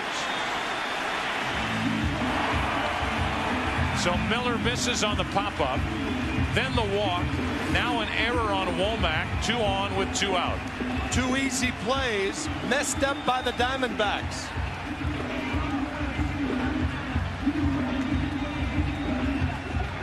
The one by Damian Miller, and now Tony Womack. He had it in his glove. He looked up prematurely, trying to go to second base. Watch the look. Hit the heel of the glove and popped out. That is the first error of this World Series for the Diamondbacks, and it brings Alfonso Soriano to the plate. Wind blowing out to left, and a strike from Brian Anderson. We talked during the American League Championship Series. Don Mattingly used to say, despite where the flag may be blowing, the handle of the bat points the direction of the wind. If that's the case, and you believe Don Mattingly, and many people around here do, the wind is blowing out to left. As a strike is called over the outside corner to make it 0-2, and Anderson catches a break from Dale Scott. Soriano thought the ball was away. Now keep in mind that Soriano is not a patient hitter. And if you go out of the strike zone with the count 0-2, 1-2, you got a chance to get him. The Diamondbacks have made the most of Yankee mistakes so far in this series. Now the Yankees, so good during this postseason run at exploiting mistakes by the opposition, have that chance here in the 4th inning with 2 on, 2 out. Bottom of the 4th in a 1-1 game.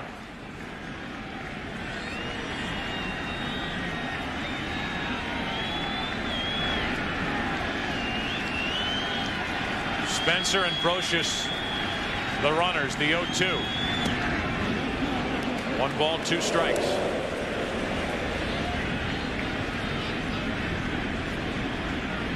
So Brian Anderson, who has not won a start since the 22nd of July, has not made a start since September the 8th, is working here in the 4th inning of a 1-1 game in the World Series at Yankee Stadium. Continuing to make good pitches, and Soriano fought that off to stay at the plate 1-2. He got ahead of Soriano with 2 fastballs. He came in, then went away, back inside. So he is indeed expanding the strike zone on Soriano.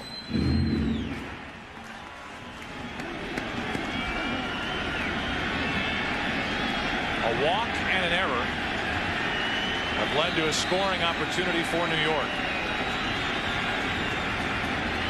Time called as Anderson took too long coming set. A lot of times when you shake off that many times, it better be a fastball, because the minute you shake your head, a hitter thinks breaking ball. So I think he'll get a fastball here. On 1-2, Soriano pops it up. Another chance for Miller, who gives way, now drops it, and the go-ahead run will score. Now they're saying what? Foul ball. Foul ball. Nobody touched it. Now they're saying ball. Nobody touched it. I think Mark Grace and Bob Brimley in the dugout is going, no, foul ball, nobody touched the ball. Here comes Joe Torre. But once you drop it, and once you look that bad on a ball, if it doesn't touch the glove and it doesn't reach either base, it's foul. So Joe Torre out to argue when this ball fell, and it was untouched by Damian Miller. It hops foul, and as it's picked up, it's ruled a foul ball. Miller evidently missed that altogether. Yeah, that's exactly right. But look at the spin on this ball to take it foul. My goodness. Plopping on the soft turf. Everybody thinking it's a fair ball. You can see Derek Jeter. He thought the run scored, and properly called by Dale Scott, the home plate umpire. My gosh. Dale Scott right on top of it, recognizing that Miller did not touch it. And as it was foul, that's when Miller got to it, picked it up. It's a foul ball, and the runners will return to first and second, and the count remains 1 ball, 2 strikes. How's that for bizarre play? Here's Shane Spencer. Now he hits third and sees Miller's problem. Races home, but it's a foul ball. My gosh. So still 2 on with 2 out, and Soriano hits this one foul and out of play to the relief of Damian Miller. 2 quick outs, and then 3 missed plays by the Diamondbacks. The pop fly on Spencer, he walked. The bobble by shortstop Tony Womack, and now another misplay by Damian Miller. And they're giving him an error.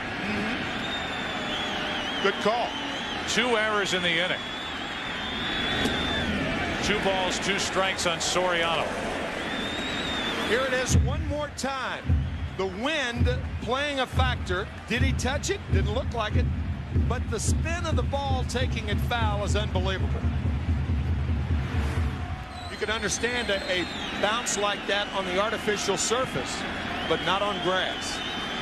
The wind playing tricks with these pop-ups, and Miller has struggled on 2 chances as Soriano had a pitch up in his eyes and fouled it back. Still 2-2. Best pitch he has had to hit in this at bat, and he missed it. So what a break for Arizona on a mistake by Damian Miller.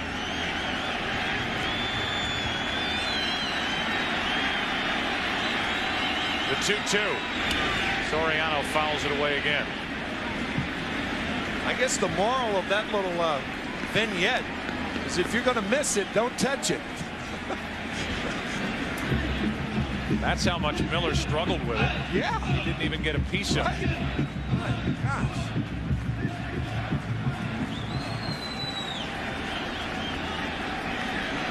So So Soriano in a battle with Brian Anderson. 2 on, 2 out, 2 balls, 2 strikes, and another foul.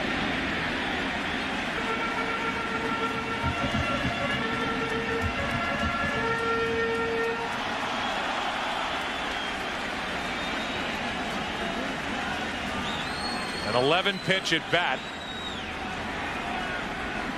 for Brian Anderson to Alfonso Soriano. Seems like Anderson should have recorded 5 outs in this inning.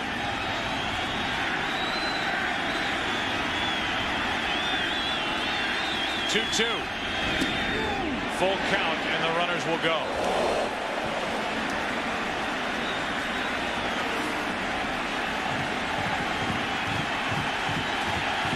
Clearly outside. And now the crowd climbs into it.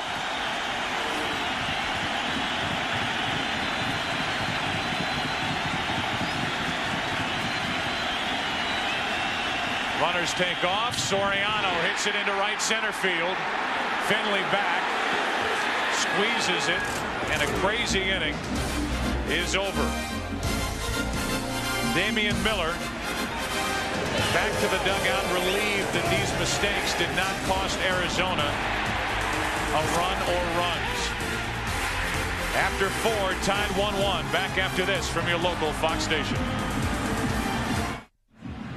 Well, how many times do you see it? A catcher who makes mistakes on pop-ups, 2 times in 1/2 inning, lead off the next half inning. And here's Damian Miller to lead off after this play. Joe, between innings or during the break, you were talking about why Brian Anderson didn't catch the ball, and you're exactly right. Now Damian Miller hits a squibber back to Clemens. 1 pitch, 1 out. You were kidding during the league championship series about a pitcher. You know, occasionally they can catch the ball, and you're exactly right. I mean, that play was a much easier play for Brian Anderson, who's a good athlete. You can see Miller going out. He's turning around. He's looking around. He misses the ball. Fortunately for the Diamondbacks, as Anderson should really be given a lot of credit by his battery mate right there. And I'm sure he is. Well, what we also saw going to commercial last half inning was Miller pick the ball up, turn around and look at the runners on base. I think he had no idea that that ball was foul. No, I agree with you. By that time, by the time he went to pick the ball up, he was so disoriented, he didn't know where he was, foul or fair. 1 ball, 1 strike.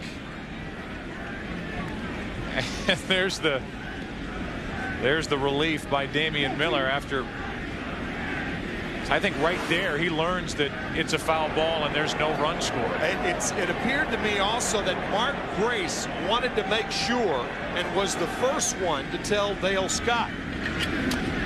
Womack is now in the hole. 1 ball, 2 strikes. I think Grace knew the rule immediately to his experience himself. He said foul ball. And Dale Scott agreed with it. Bizarre play. Here's a 1 ball, 2 strike pitch. 2-2. Well, you really have to give Dale Scott, the home plate umpire, a lot of credit because, in my opinion, he was the only guy standing in that group who knew that ball was foul. That's right. And he was right on top of that, right when the run was crossing the plate.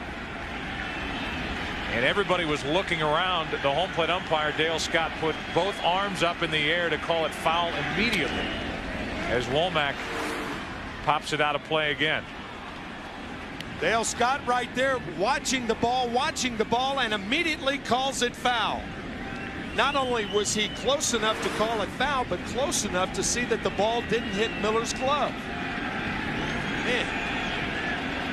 1 out, nobody on. 2 balls, 2 strikes on Womack, who struck out his first time. Now a full count with Counsell on deck. So say it again. In effect, Brian Anderson got 6 outs in that inning. That's right. 2 pop-ups, a ground ball to shortstop, and then the 3 regular outs.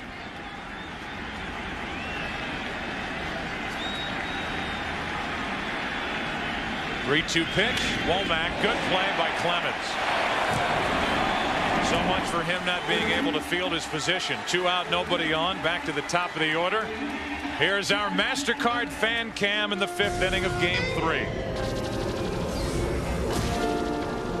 Where are we? NYC. NYC. What is it about you? You're big, you're loud, you're tough. NYC. I go years without you. Then There's a strike to Craig Counsell. That was Daddy Warbucks singing, wasn't it? Yeah, from Annie on Broadway. Counsell 0 for 2 in this game. 1 out of 10 has only hit the home run in Game 1. Base is empty with 2 out. 1 ball, 1 strike. Diamondbacks just thinking about tomorrow, hopeful that they drive away all the sorrow. So far, everything has been just how the Diamondbacks would have wanted to start. They started with both Schilling and then Johnson. Some thought Bob Brenly should hold Randy Johnson for this game, the first game in New York. Bob Brenly went with his top 2 in games 1 and 2. And the Diamondbacks rolled into New York up 2 games to none. Now Brian Anderson has picked up where Johnson left off and has worked 4 tough innings, allowing 1 run on 4 hits. Counsell 2 balls, 2 strikes. Started at 54 degrees. We are down to 50 degrees. Humidity is still 27%, however, and it's down to 82 out in Phoenix.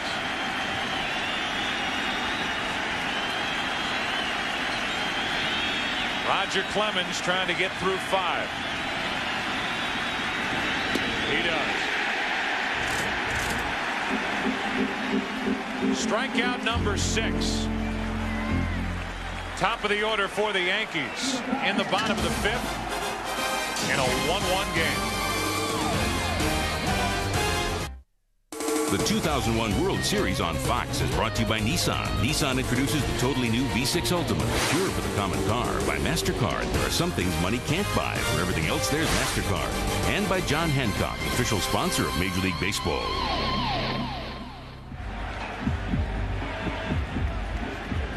The Ohio native who grew up loving Nebraska football goes back to the hill on a cool night in New York. Bottom of the 5th inning, a 1-1 score, and there's a reason why Brian Anderson started following the Cornhuskers as he misses up and away with ball 1 to Chuck Knobloch. And back in 1984 on January the 2nd, Miami was number 1, Nebraska was number 2. Tom Osborne, the coach, went for 2 points with 20 seconds left. And an 11-year-old right outside Cleveland thought that was the gutsiest move he had ever seen and the classiest move.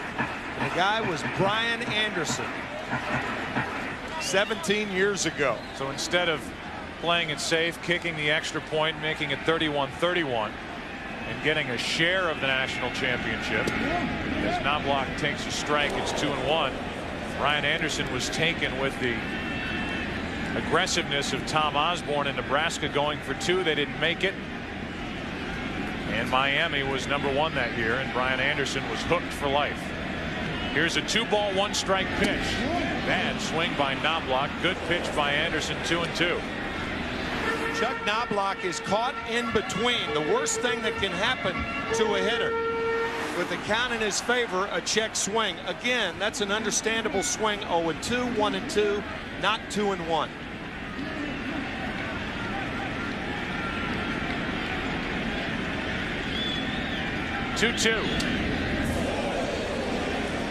Knobloch stays up there. Chuck Knobloch is 0 for 10 in this World Series.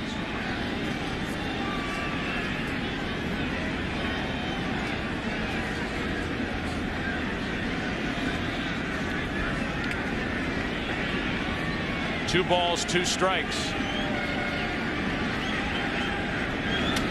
And that's that's out of play. We understand that although the temperature is 50 degrees, Tim, the wind chill is 38.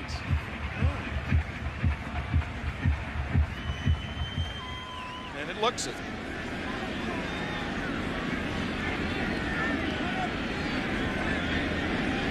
So a cool night here in the Bronx. Diamondbacks and Yankees tied 1-1, 5th inning, and Knobloch hits a foul.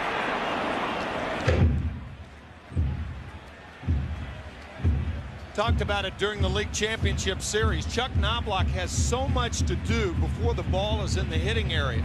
He holds the bat flat. He's got to get it perpendicular to the ground. He's got to cock it and then swing. That's too much to do before the ball's in the hitting area. Consequently, the ball that he pulls is a ball down and in. Anything up, too much to do. That's up and out of the strike zone, 3-2.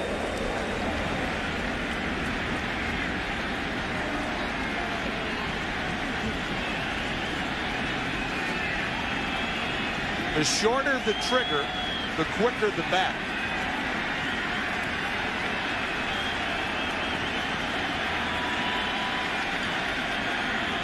If you need more tips, go see Harry the Hat. You got it. Pop and glide, pop and glide. See the ball before you stride. 3 balls, 2 strikes. Brian Anderson trying to retire the leadoff hitter. Knobloch with a 2-hopper to count exactly what you talked about with that pitch up. And an easy 2-hopper to the right side off the bat of Knobloch, who's now 0 for 11 in this series. Flat bat. Now watch, he has to cock it. That goes flatter, and that comes back. That's too much to do before the ball gets there. You end up hitting the ball back here instead of out there.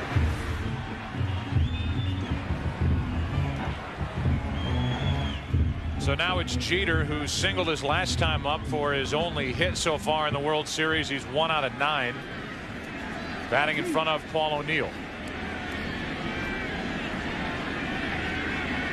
Kidding about Harry Walker, who was an excellent hitting instructor. The one thing that Harry used to say is stay behind the ball. And in order to do that, you have to wait. And when you wait, you have to have quick hands. So the 2 elements of good hitting: waiting, quick hands. Nobody stays behind the ball better in this Yankee lineup than Derek Jeter. Here's a 1-0. To the left side, right at Womack. Jeter grounds out, 2 away. 2 up, 2 down, and Brian Anderson is trying to get through 5 strong innings here in Game 3. Don't miss the biggest moments of this year's World Series. Call 1-800-BASEBALL-NOW to order your official World Series VHS or DVD. That's 1-800-BASEBALL. There'll be an entire chapter on the foul ball hit by Alfonso Soriano last inning, complete with diagrams and commentary from Tim McCarver. Oh man, what a play. O'Neill is 1 out of 2 tonight. First start of this series. Takes a strike.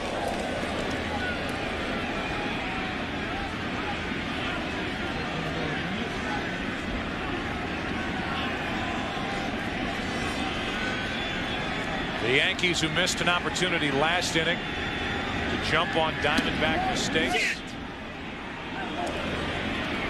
Now look out at Paul O'Neill, who's in an 0-2 hole with 2 out, nobody on, and nothing doing in the 5th inning.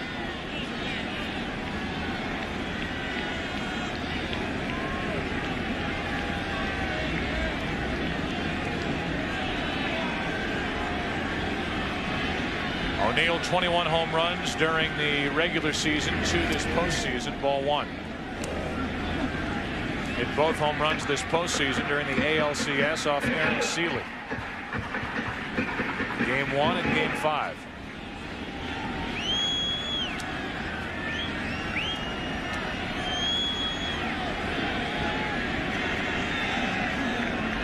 A 1-2 to O'Neill. That'll get out of play. The Diamondbacks have done their homework. They're having Luis Gonzalez play at least straight away in left field. A lot of left-handers, when they hit the ball with the tail to it.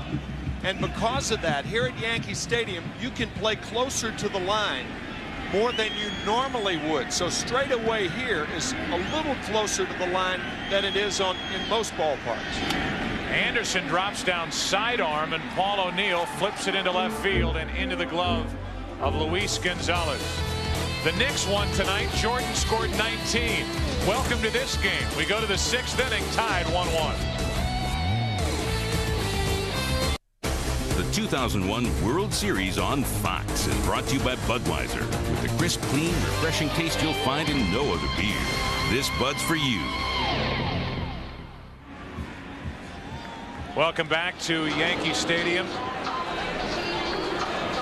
Outside Yankee Stadium. Where inside it's been kind of a strange game. We've had a lot of action, but only 2 runs are on the board, 1 on each side. A home run by Posada and a sac fly by Matt Williams.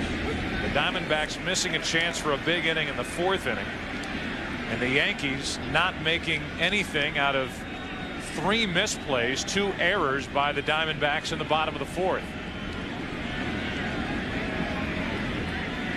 including one play where a run was basically taken off the board for the Yankees when a ball hit and kicked foul.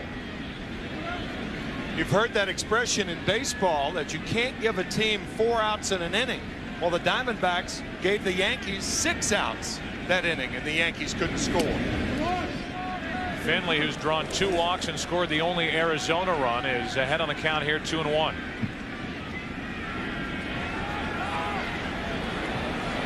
Finley will look for something here, down and in.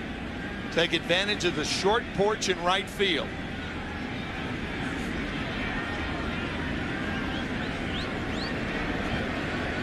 Arizona only 2 hits tonight. A 2-2 count on Finley as a 95-mile-an-hour fastball is poured in from Roger Clemens.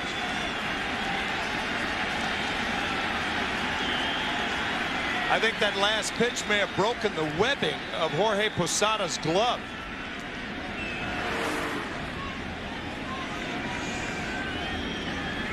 Pop, that gives you an idea of how hard Clemens is throwing. Jorge back for new leather. And he may have to go back to the clubhouse. So that will delay this a moment. And Clemens allowed to at least stay loose while Posada goes to get his other glove up in his locker. Here is tonight's box score for the Arizona Diamondbacks, brought to you by John Hancock.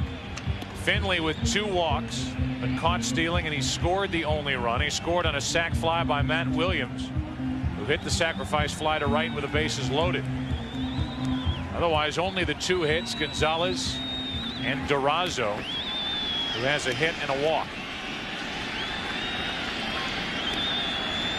That mitt looks a lot stiffer than the mitt he was using. It's a much newer catcher's mitt that he has. For the guy who led Major League Baseball in pass balls. Yep. I'm sure he's not too comfortable behind the plate with anything but his gamer. That's exactly what I was thinking. Finley pops up. He's retired for the first time tonight.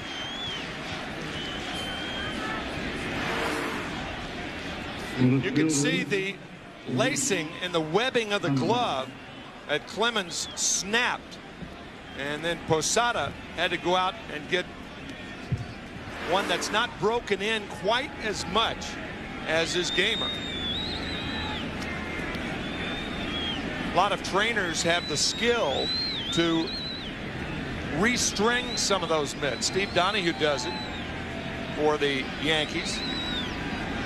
He's the assistant trainer, so perhaps they could have that mitt ready to go by the 8th inning. He's not comfortable with that catcher's mitt, though.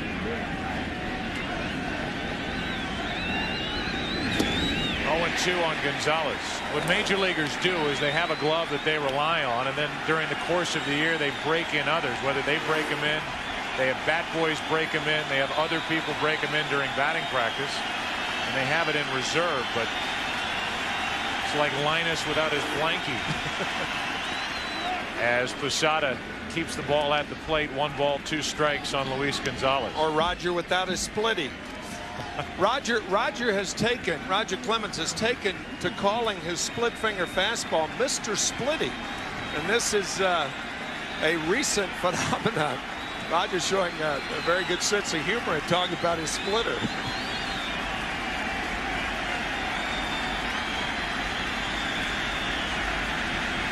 Here's a 1-2 pitch to Gonzalez. That's foul. Well, for the first time this postseason, Roger Clemens has pitched past the 5th inning. So there is no doubt that his hamstring is more healthy than it was earlier. You can see Posada shaking his head right there. When a catcher does that, the pitcher's going to throw a fastball. He tells the pitcher to shake his head to keep from throwing the same pitch and having the rhythm of the hitter get in tune with the pitcher and the catcher. That sound right? Sure. Did it? A 1-2. Gonzalez gets his hands out of the way. Well, I guess a little more clearly is a pitcher and a catcher. There's a certain rhythm to their pitch selection, and hitters know that, and they try to get into the same rhythm as the pitcher and the catcher. Gonzalez takes ball 3. Luis, who wanted to say hi to the players at South Alabama, his alma mater, Coach Steve Kittrell. They're all watching. Coach Stanky Clubhouse. Eddie Stanky, who really put that program on the map, had a tremendous major league career. Here's a 3-2 pitch. Gonzalez strikes out. 2 gone. Strikeout number 7 for Roger Clemens. 95-mile-an-hour high fastball to get Gonzalez. Second time tonight Luis has been down on strikes.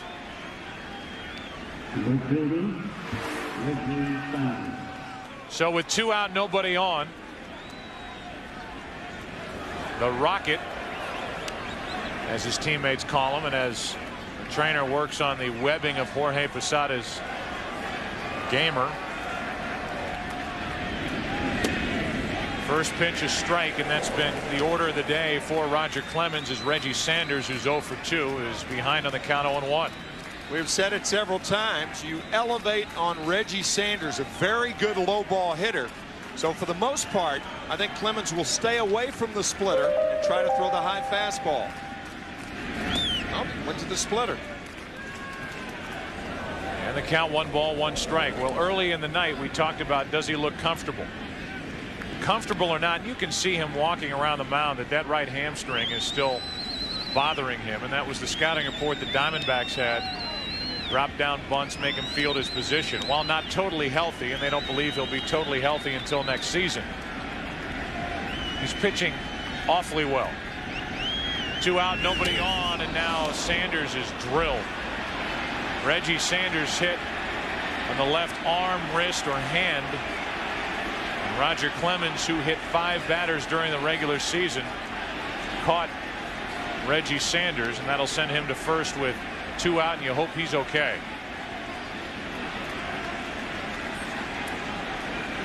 It appeared to hit Reggie in his left forearm. Yep, fortunately was not a direct hit in that it glanced off the forearm. Usually when I'm not saying it doesn't hurt, because certainly it does, but Reggie appears to be well enough to stay in the game, and that could ignite him trying to steal second base. It'll bring in Arubio Durazo, who has a hit and a walk tonight. Durazo with 12 home runs during the regular season. 5 of them came off the bench as a pinch hitter. Now digs his way in with his sights set on that short right field porch. Big hole on the right side of the infield as well, as they hold against Sanders at first. Tie game 1-1, top of the 6th inning. And Clemens steps off. Sanders, who hit 33 home runs during the regular season, also stole 14 bases. Was 2 for 2 in that department this postseason.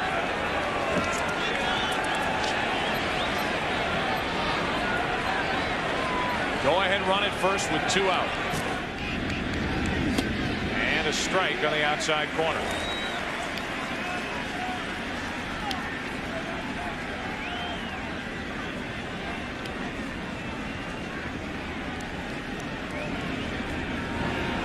Reggie Sanders holding gloves in his right hand. A lot of base runners do that because when they slide, the natural tendency is to open the fist. When you have something in it, you don't do that. Started and stopped, and that squirts out of the glove of Posada. And again, that glove is concerned of Posada, who smacks his fist into it now.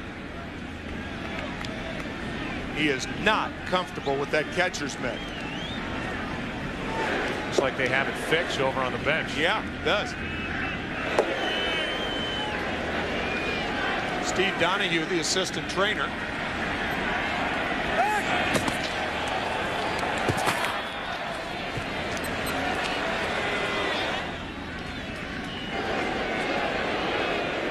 I'm sure if Posada knew that that glove was ready to go, I think so. He would wish that somebody'd run it out to him. Yep. Runner at first, 2 out, 1 ball, 1 strike. Clemens with 96 miles per hour is ahead on the count now, 1-2.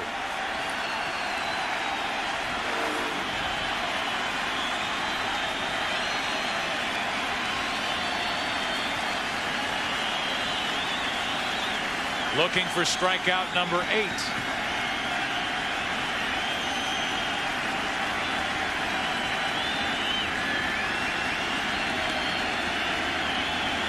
Runner goes.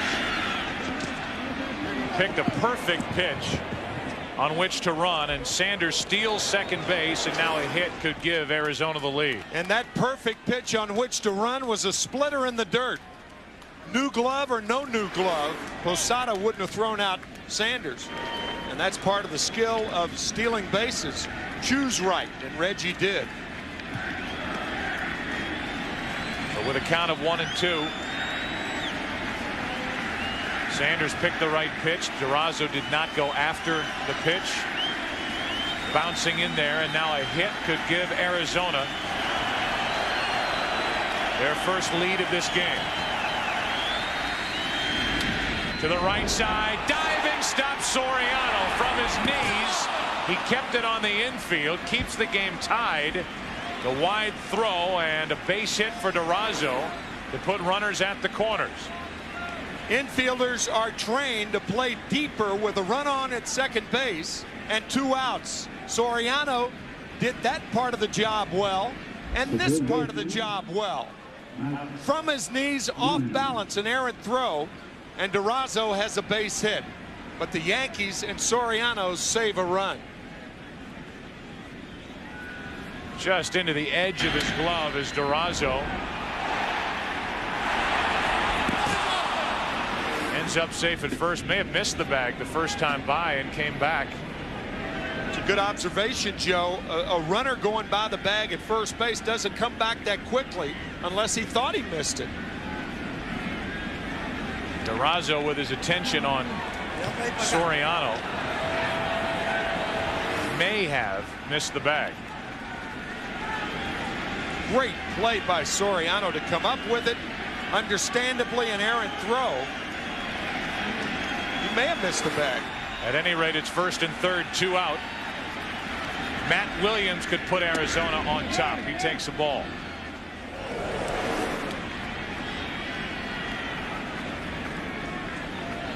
He did miss the bag. Drags his foot over it, but that was not good enough for Durazo as he went back very rapidly to make sure. Williams had the bases loaded, 1 out in the 4th inning, hit a sac fly to right. He's 1-1 here against Roger Clemens with first and third, 2 out.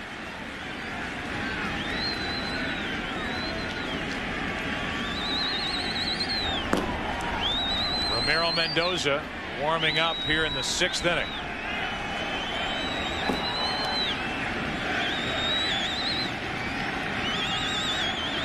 Clemens has only allowed 1 run on 3 hits. Williams lines one into left. Shane Spencer with a diving catch to end the inning.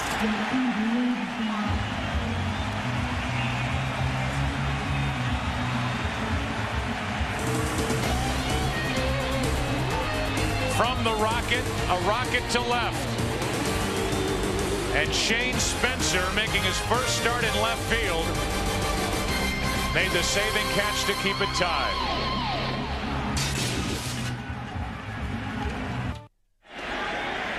Shane Spencer, who many around this Yankee team regard as the team's best left fielder, made a diving catch to keep it 1-1. And Brian Anderson, who's been terrific, catches the outside corner with strike 1 on Bernie Williams, with Tino Martinez and Jorge Posada to follow. The Yankees have scored 2 runs in 23 innings. It's quickly 0-2 on Bernie Williams. The Yankees came into this game hitting only .229 as a team in the entire postseason. And their offense has been shut down, and that includes tonight by the pitching of the Arizona Diamondbacks. Schilling, Johnson, now Brian Anderson. 1 ball, 2 strikes on Bernie Williams.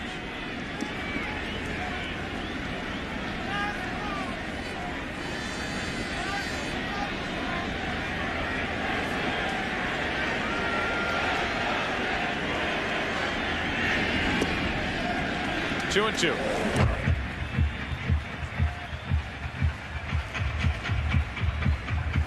Mike Morgan and Troy Brohan getting loose for Arizona in their bullpen. Anderson approaching 100 pitches on the night. Williams into the hole at short. Womack's throw. Too late. Base hit.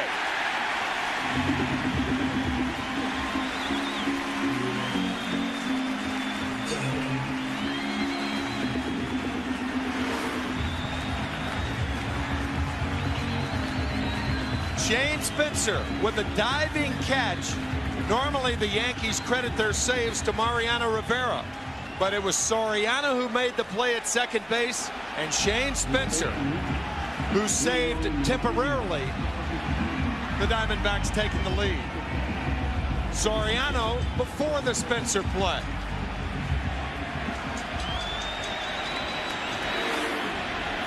So now a runner at first with nobody out. Tino Martinez at the plate. Throw to first.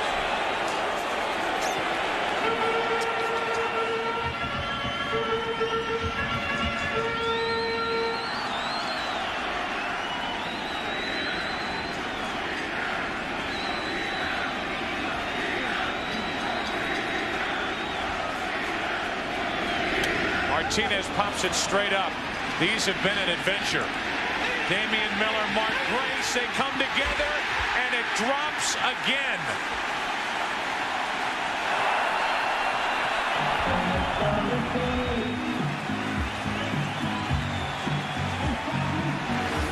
You can understand Mark Grace right here. Number one, who's calling for the ball? Nobody hears it. But Grace, figuring that Miller has had such a problem, coming in, and now when Miller has the ball centered, Mark knocks the ball out of the mitt.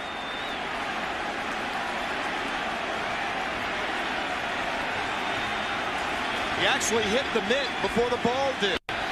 Now the 0-1 to Tino Martinez is strike 2. What is usually routine has become anything but for the Diamondbacks. It's an error on Grace.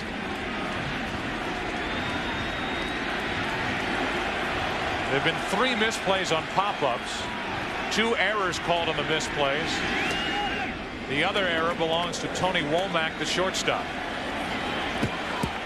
How ironic that Bob Brenly, who got his first American League hit right here at this ballpark with the Toronto Blue Jays, talked about the landscaping behind home plate and the drop-off once you leave that dirt area.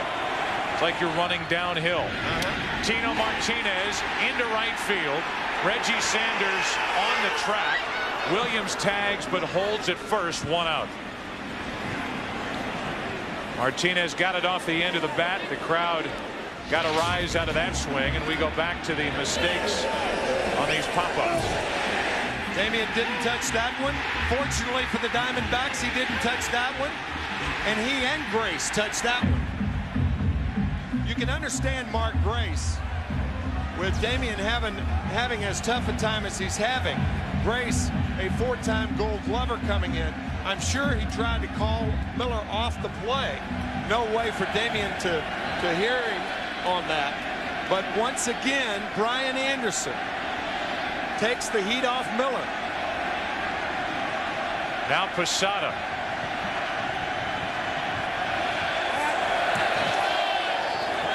Check on Bernie Williams. In case you're wondering, stole 11 bases during the regular season. 0 for 2 trying to steal bases in the postseason. Up to 103 pitches for Brian Anderson. Anderson, who has not made a start since September 8th and hasn't won a start since July 22nd, has given the Diamondbacks a terrific effort here tonight. I should say so. Pitching in and out of trouble caused by his teammates.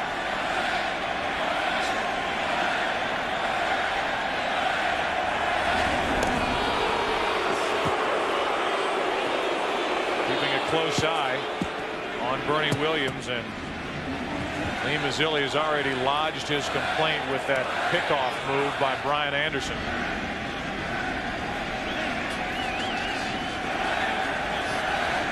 As Anderson is ready for his first pitch to Posada. Squirts away.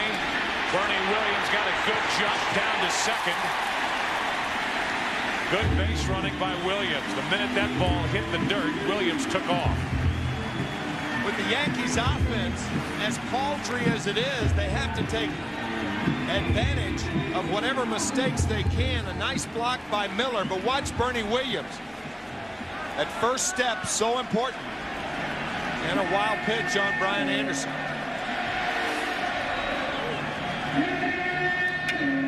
Go-ahead run in scoring position with 1 out for New York. Down 2 games to none to the Diamondbacks. 2-0 with Shane Spencer on deck, and Mike Morgan, the right-hander, ready in the bullpen for Arizona if needed.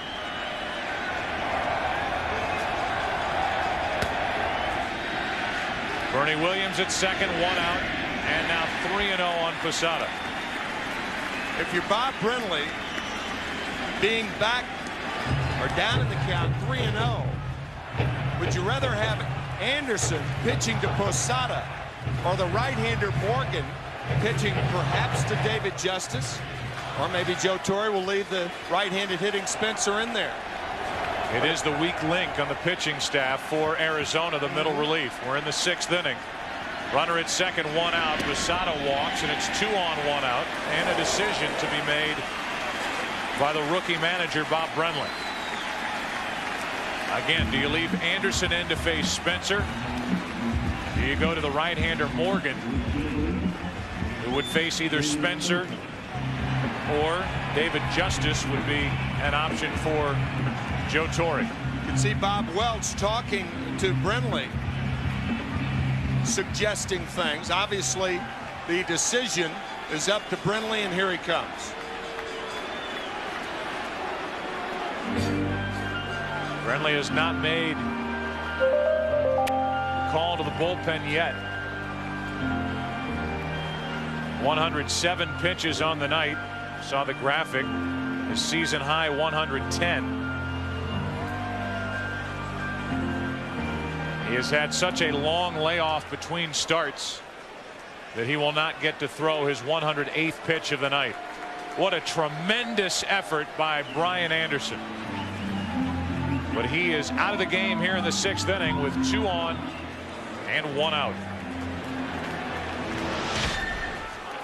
Our next call to the bullpen here in the 6th inning. Anderson out and Morgan coming in.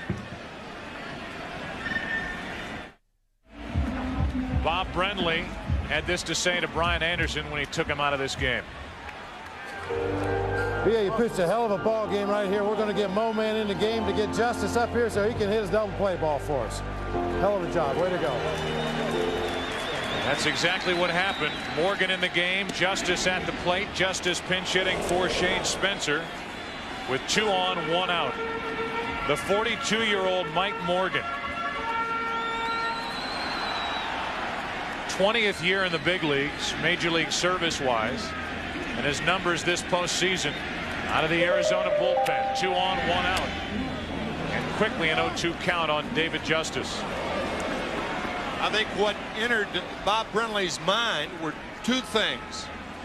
38-degree chill factor makes it difficult to pinch hit, and by bringing in Justice, you actually weaken the Yankee defense with Spencer out of there.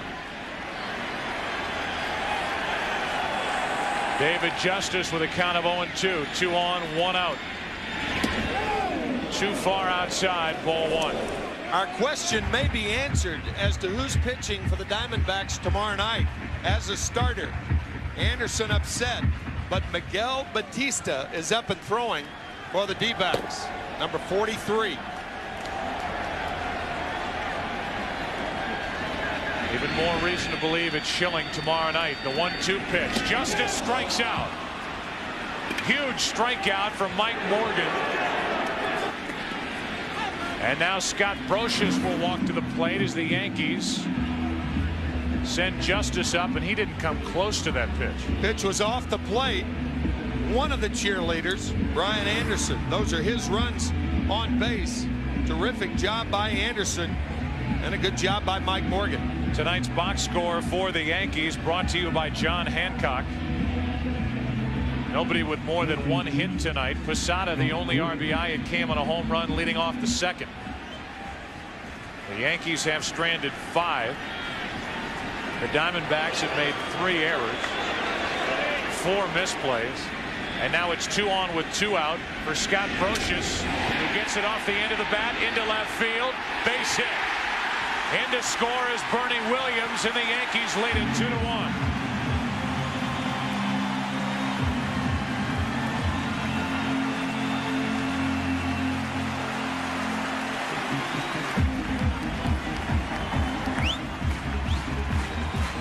For only the 2nd time in the World Series, the Yankees take the lead. Off the end of the bat, broken bat by Brocious.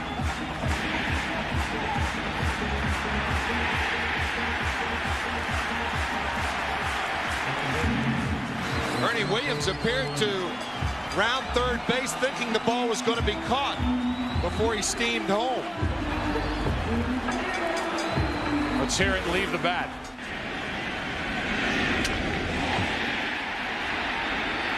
Broken bat, base hit into left field. And now it's 2 on, 2 out for Alfonso Soriano. Yankees lead 2-1, bottom of the 6th.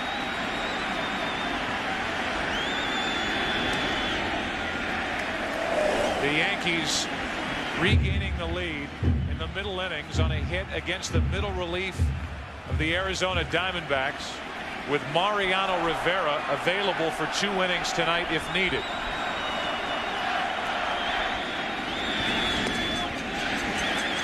That means there's 1 inning now between this point in the game and Mariano Rivera's portion of the game. And some scampering in the Yankee bullpen. Joe Torre on the phone. Romero Mendoza was throwing in the top of the 6th inning. Even though nobody's up, somebody's preparing to get up. That gets away. The runners advance to 2nd and 3rd, and this has been a long, rough night for Damian Miller. may go down as a wild pitch, but Miller could not get down and keep that at the plate. Halloween has come a day early for Miller.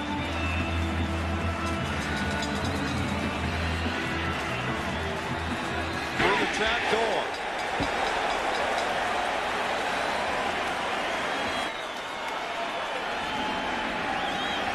Wild pitch to move the runners up to second and third. Soriano. Womack to his left. Picks it up, as does Grace on the other end. A sloppy game for the Diamondbacks defensively. Brian Anderson did all he could. Morgan gets out of the inning, but not before the Yankees on that regain the lead. 2-1 New York after 6. Back after this from your local Fox station. David Justice takes over in left field. Shane Spencer certainly made his presence felt with a diving catch to end the top of the 6th inning with 2 on, 2 out. Roger Clemens was appreciative of that effort, as well as the effort by the second baseman Soriano on a ball hit by Durazo.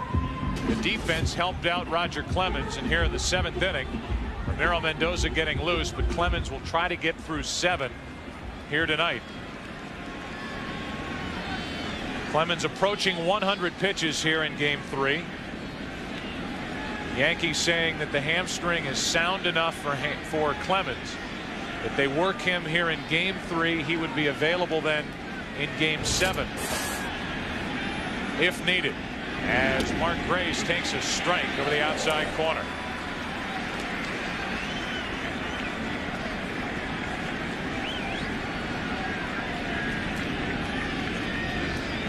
It'll be Grace, Miller, and then Womack. 1 ball, 1 strike. Prior to that pitch, Bernie Williams talking to David Justice, perhaps about the depth of Justice. Mark Grace does not have a lot of power the other way. Justice right now is too deep for Mark Grace. May not come into play, but it may. 2 balls and a strike from Roger Clemens. You can see David Justice deep in left field. That's normally where you play a right-handed power hitter. Mark Grace, a line drive hitter the other way. Not a lot of power. Number 100 on the night from Clemens is up and out of the strike zone. 3 balls and a strike.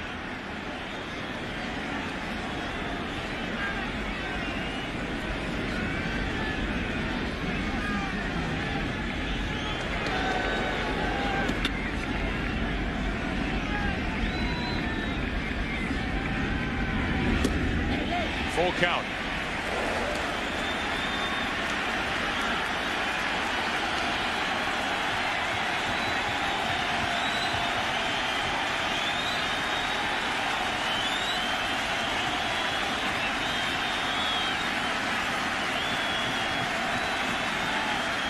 Mark Grace trying to get on to start this 7th inning. Pops it up. Shallow right center. Bernie Williams, a long run in. 1 out. It's a big out for Clemens, falling behind Grace 3-1, coming back to get him with the 8 and 9 hitters coming up. Now Stanton joins Mendoza in the Yankee bullpen. And again, Joe Torre joking with us before the game, saying, he said to Mariano Rivera prior to tonight's game, how come you didn't show up out in Arizona? Right. Acting like he wasn't even there. He certainly was not needed. The kind of pitching the Diamondbacks threw at the Yankees and the leads they had late in the game. Tonight, though, a different story. And the Yankees may be 2 defensive outs away from getting to Mariano Rivera. 1 ball, 1 strike. Yeah, if Clemens gets through this, then you'll see Mendoza and Stanton both sit down, and that's why he's loosening up right now. 23 career postseason saves for Mariano Rivera. 1 and 2 on Damian Miller. 18 of the 23 saves have been for 4 or more outs. 1 ball, 2 strikes on Damian Miller.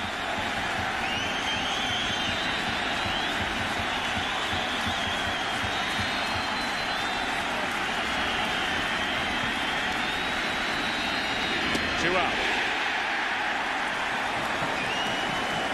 Strikeout number 8 for Roger Clemens.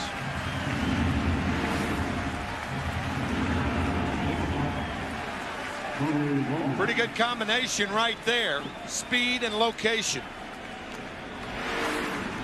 Tell you now the defense from the dugout, Willie Randolph just alerted Scott Brocious on the left side to play close to the line. The reason is Clemens is still throwing hard. Womack hits a lot of balls that way. A strike is the call, even though Posada did not keep it at the plate. 0-1 on Womack. Not only is Brocious near the line, but he's pulled in to guard against the bunt. Makes it doubly tough with a hitter like Womack. Martinez on the line at first. 0-2. Wicked splitter.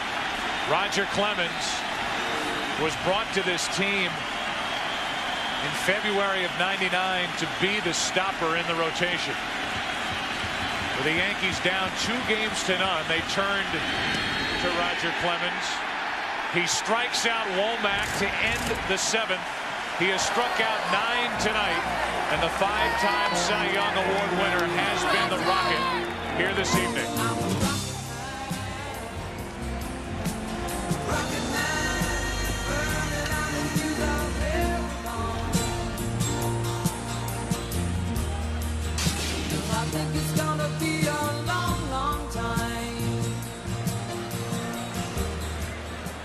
Well, as Clemens exits, we remind you that tonight's game is being seen live around the world by U.S. servicemen and women thanks to the American Forces Radio and Television Service. All of America salutes you and appreciates what you do for our country. Let's go to public address announcer Bob Shepard. Ladies and gentlemen, will you please rise and direct your attention to the microphone behind home plate, and welcome, representing all of New York City's emergency services, New York City Police Officer Daniel Rodriguez, who will now sing God Bless America. God bless America, land that I love. Stand beside her and guide her through the night with a light from above. From the mountains to the prairies to the oceans wide with foam. God bless America, my home, sweet home.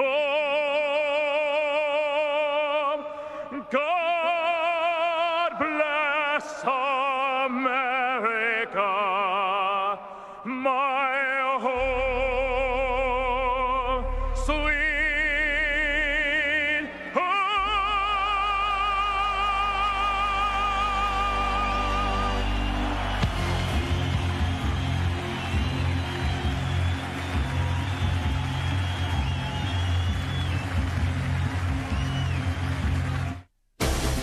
The 2001 World Series on Fox is brought to you by the people of United Airlines. We are united.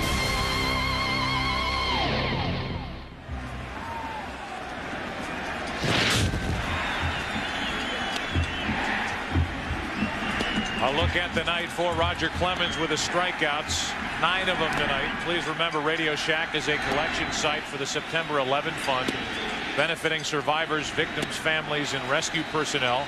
The September 11 Fund is a collaboration of United Ways, New York Community Trust, and the Council of Foundations. Leadoff hitter for the Yankees is their leadoff hitter in their lineup, Chuck Knobloch, with Jeter and O'Neill to follow. Bottom of the 7th, 2-1. The Yankees on top. Mariano Rivera getting ready. Knobloch taking strike 2. We started the night, Tim, talking about whether Roger Clemens looked comfortable or not. You and I had differing opinions. Roger Clemens was certainly comfortable enough to buzz through 7 innings with 1 run on 3 hits allowed. And the only people looking uncomfortable as the game wore on were the Arizona hitters.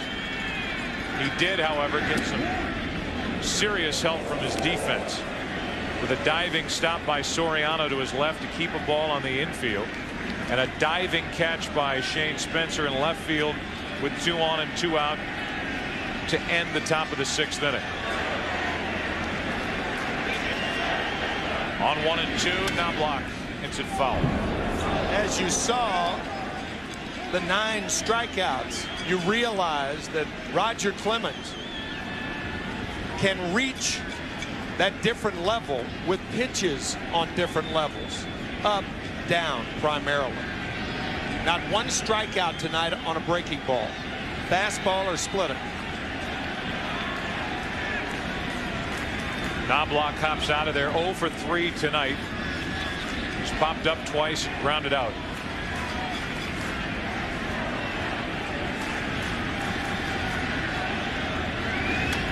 Knobloch, slow roller, tough play, Womack. Good play, Womack, 1 out. On the night for Clemens, Tim, 109 pitches, 23 first pitch strikes on 27 hitters. My goodness. Woo. You're right about those 2 defensive plays. Obviously, the difference was that Soriano's play was equally important in that it stopped a run, while Shane Spencer's play ended the inning. A lot of times when you don't end the inning, it's thought, as Posada has that new mitt he's working on, the old one is not ready. Shane Spencer threw for the night. A lot of times when you don't end an inning on a good defensive play, people don't give it the significance perhaps that it should be given. Jeter 1 out of 3 tonight. A single his 2nd time up, leading off the 3rd inning. His only hit of this World Series. He's 1 out of 10. O'Neill on deck.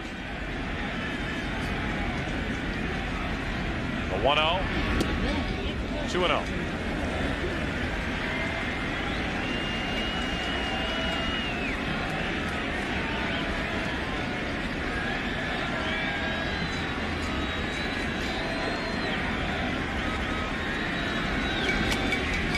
To the left side, high hop for Womack. Throw good enough for the 2nd out of the inning. 2 up, 2 down in the bottom of the 7th. Our game summary is brought to you tonight by Pepsi. Brian Anderson gave the Diamondbacks all he could with 5 1/3 innings, 2 runs on 5 hits. Clemens 7 innings pitched, 9 strikeouts. Matt Williams a sac fly for the only Arizona run. Brocious a go-ahead RBI single in the 6th inning. All of that after a leadoff home run by Posada back in the 2nd. Mike Morgan will hand over the baseball. Bob Brentley will make the Nextel call to the bullpen. Greg Swindell coming in with Paul O'Neill coming up.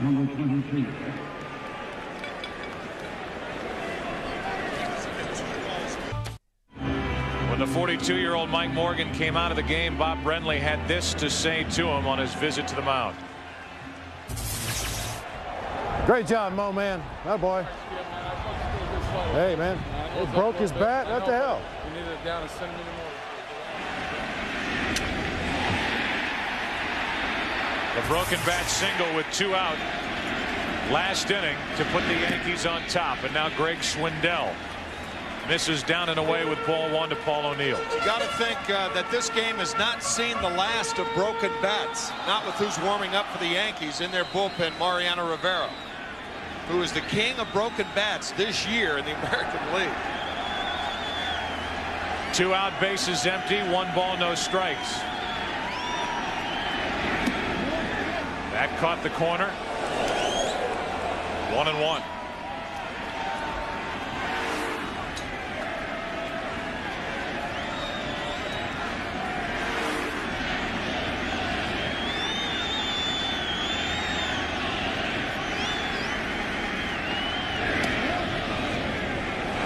2. The Diamondbacks in the 8th inning will have the top of their lineup. Counsell, Finley, and Gonzalez. Their big bats will all hit again before the end of this game.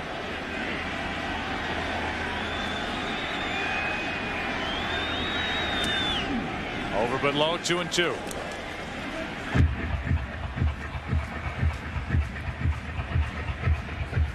Greg Swindell, who broke in with Cleveland in 1986. 36-year-old left-hander. Over 15 years of major league service. Second appearance of this series, and O'Neill sticks the bat out and gets a base hit to left.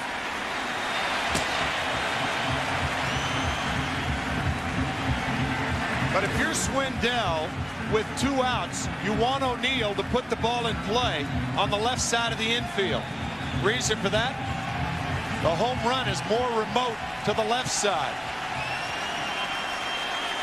Paul O'Neill is just lifted for a pinch runner. Bellinger will come off the bench and run. So Bellinger is in the game, and now really the 2 best corner outfielders for the Yankees, Paul O'Neill and Shane Spencer, have been lifted from this game. Bellinger, a much better outfielder than David Justice at this point in David's career. Much more suitable to left field, so we may see a switch with Justice moving to right. We'll see. Justice will stay in the lineup as Bernie Williams is at the plate and takes low for ball 1.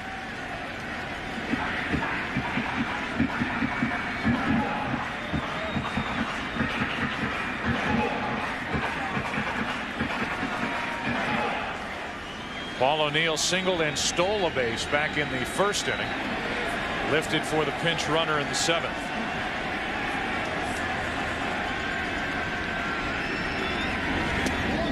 On the inside corner, 1-1. Joe Torre continually tells us in our meetings with him prior to these games that he expects 6-7 innings out of Paul O'Neill.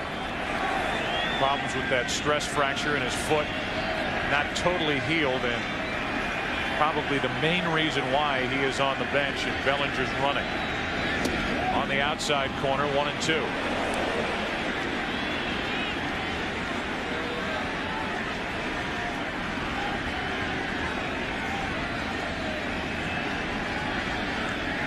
Williams has walked, grounded out, singled.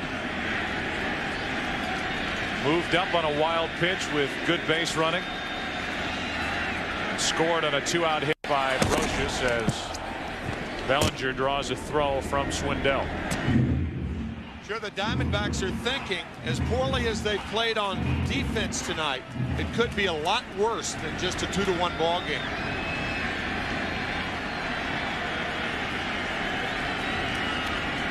Yankees on top by a run, bottom of the 7th, 1 on, 2 out. Miller tries to keep it near the plate. Can't keep it close enough, and Bellinger is at second with 2 out. Again, great base running by the Yankees. Bellinger off the minute the ball hit the dirt. Ball hits the dirt. Bellinger's gone. Go. You can see Paul O'Neill say go with 2 outs in particular. In the dirt, gone.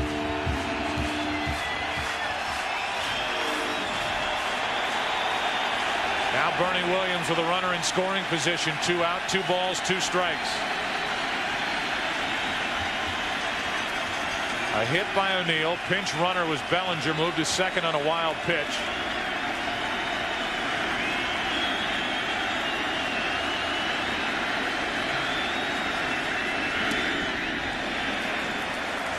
Three balls, 2 strikes with Tino Martinez on deck. And because of that, I don't think Bernie Williams will get a strike to hit.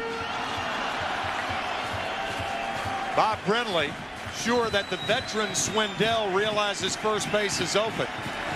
So they'll try to get Bernie Williams out, I feel, on balls out of the strike zone. Into right field. into the glove of Reggie Sanders to end the inning. A hit, a man left. The Yankees have left 8. We go to inning number 8. 2-1 New York.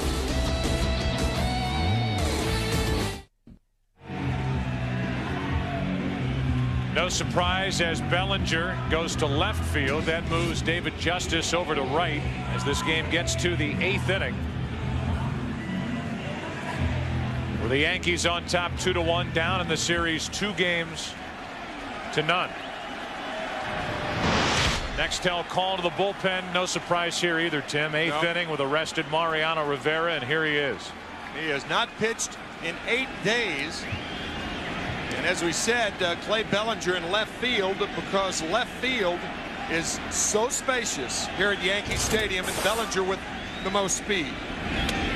Counsell trying to butt his way on. Rivera tags in for the first out of the inning.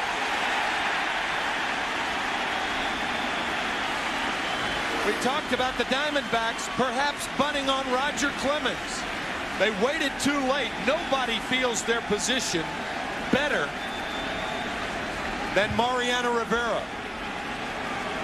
And he proves it right here. Unassisted. Fine bunt by Counsell. And a better play by Rivera.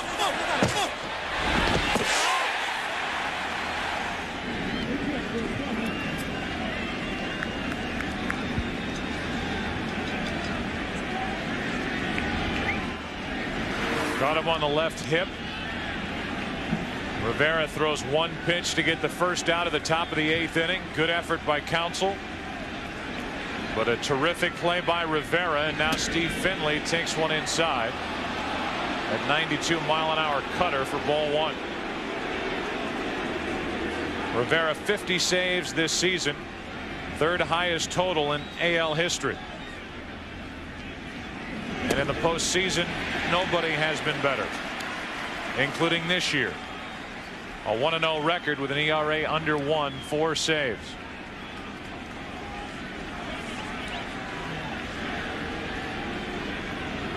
We mentioned earlier 23 career postseason saves.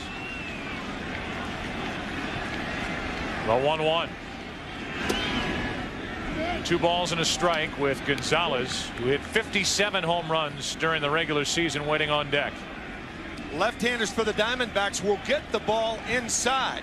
What they'll try to do is hope it's around the knees. A high strike call to make it 2-2. Not too many left-handers hit this pitch effectively. Right below the letters.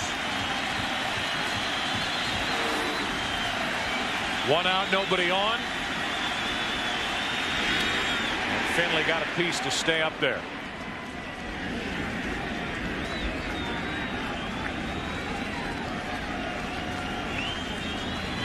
The Diamondbacks have never seen a pitcher quite like Rivera.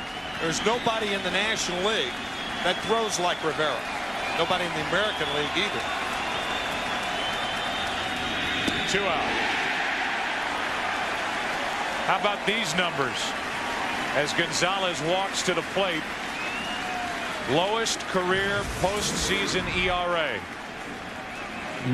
Rivera, Koufax, Christy Mathewson.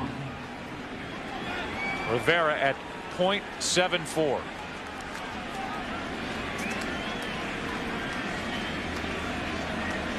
With 2 out, nobody on, the batter will be Gonzalez. Since this Yankee run began in 1996, the Yankees are 40-1 when leading after 7.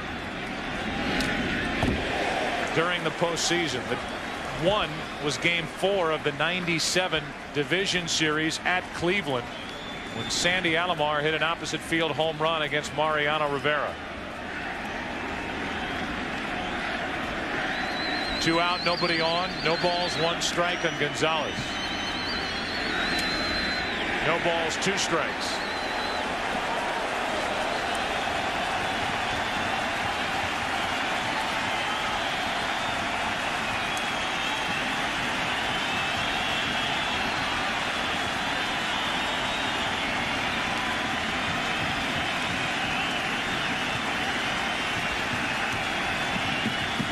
Once again, Gonzalez looks for something down.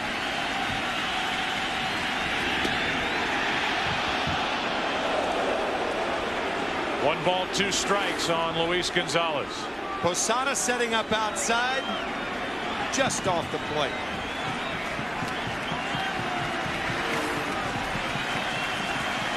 Now the 1-2. Got it.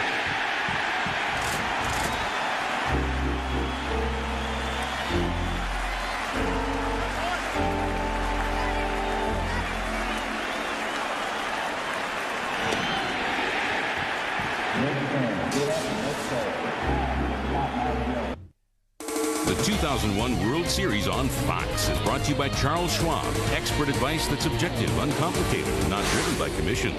By the joy of Pepsi. And by Goodyear, reminding you to take all your journeys on the wings of Goodyear.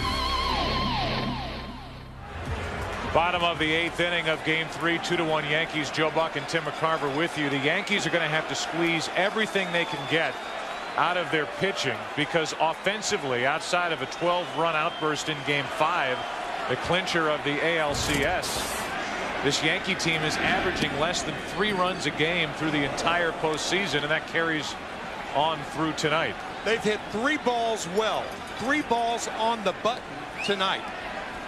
The home run by Posada, the single to left field by Paul O'Neill, and the other one was an out. Off the end of the bat and into the glove of Steve Finley. Tino Martinez is hitless on the night. Curt Schilling, we believed, and we said it coming into the game, would pitch tomorrow night no matter what. If the Arizona Diamondbacks were up 3-0 or up 2-1. And this season, following an Arizona loss, including 3 postseason starts, he is 16-1, and he was begging Bob Brenly before the start of this game to pitch tomorrow night. 7 innings in Game 1. He allowed 1 run on 3 hits.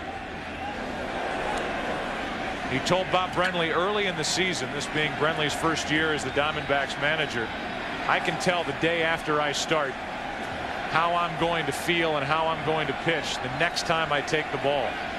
He said after that Game 1 start, he didn't feel anything after throwing 102 pitches.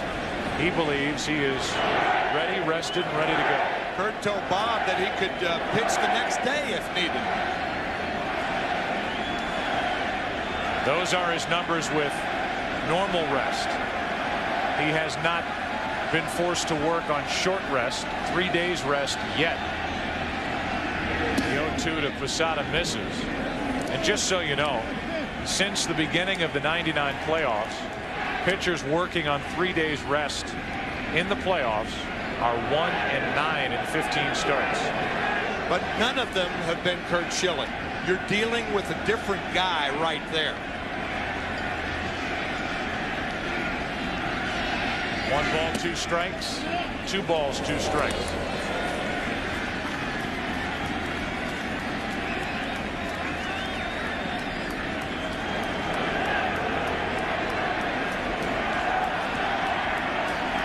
One out, nobody on. Posada's homer tonight, grounded out and walked. Yankees leading 2-1, and Posada fouls it away.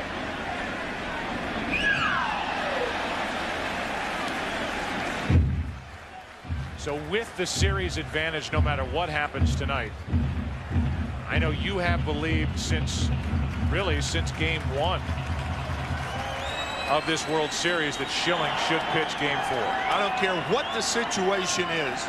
Up by 3, 2-1. Way I look at it. Say the Diamondbacks come back and win the game tonight, then the Yankees would be down 3-0. And against Rivera, it's very difficult. But then you've got Schilling for 2 games and Randy Johnson for 1.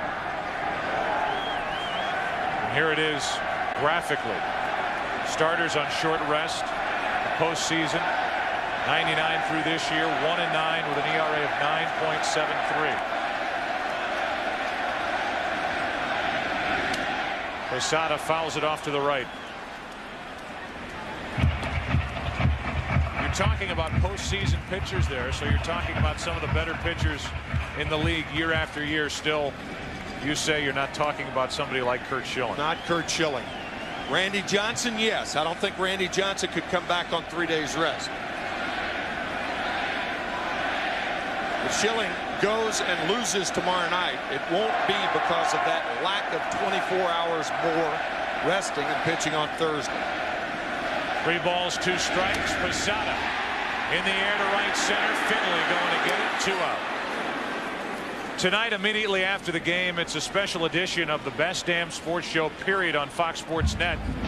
White Sox pitcher and former Yankee left-hander David Wells joins Tom Arnold, John Kruk, and the rest of the gang for what promises to be a unique and candid review of tonight's Game 3 action. For comedy, commentary, and updated scores and highlights, it's the Best Damn Sports Show, period, tonight after the game, only on Fox Sports Net. 2 out here, nobody on, and David Justice will take his swings against Greg Swindell. And Justice, to this point, has looked lost at the plate. He has the whole postseason.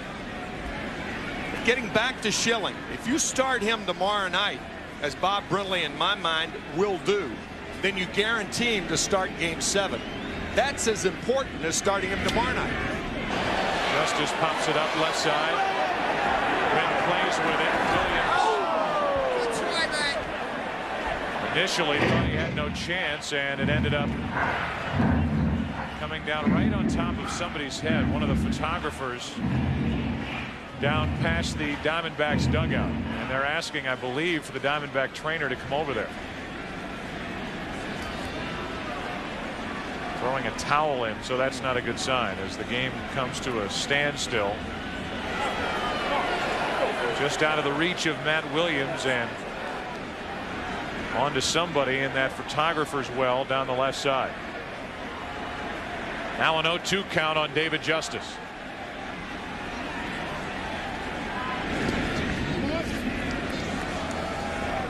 One ball, 2 strikes. Justice took over for Spencer in the bottom of the 6th after Spencer made a diving catch to keep it a tie game to end the top of the 6th. Justice struck out in his only at bat so far. Another pop up, and that is easily out of play. We talked about Chuck Knobloch earlier having so much to do with his hands. David Justice with that high kick and step and stride, he's doing too much with the lower part of his body.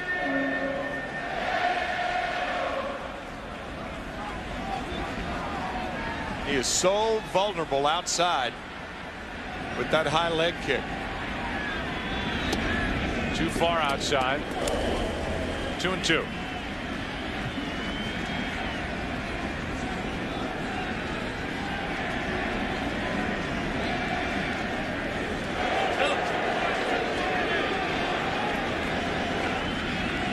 Justice, a check swing to stay up there. The Diamondbacks in the 9th inning will have Reggie Sanders, Rubio Durazo, and Matt Williams, Bob Brenly's crew, and they will take on Mariano Rivera, who picked up for Roger Clemens after 7 strong innings. And the 39-year-old right-hander.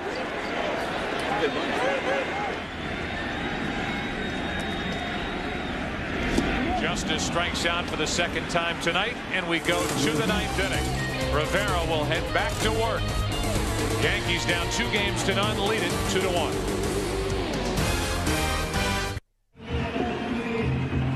Mariano Rivera relieved in the 8th inning, got counsel on a bunt attempt, made a good play to get him, struck out Finley, struck out Gonzalez. This is an unbelievable stat that we've shown, I believe, one time before this postseason. The Yankees are 154-1 when leading after 8 innings, all time in their postseason history. They lost Game 4 of the '47 World Series. That is amazing.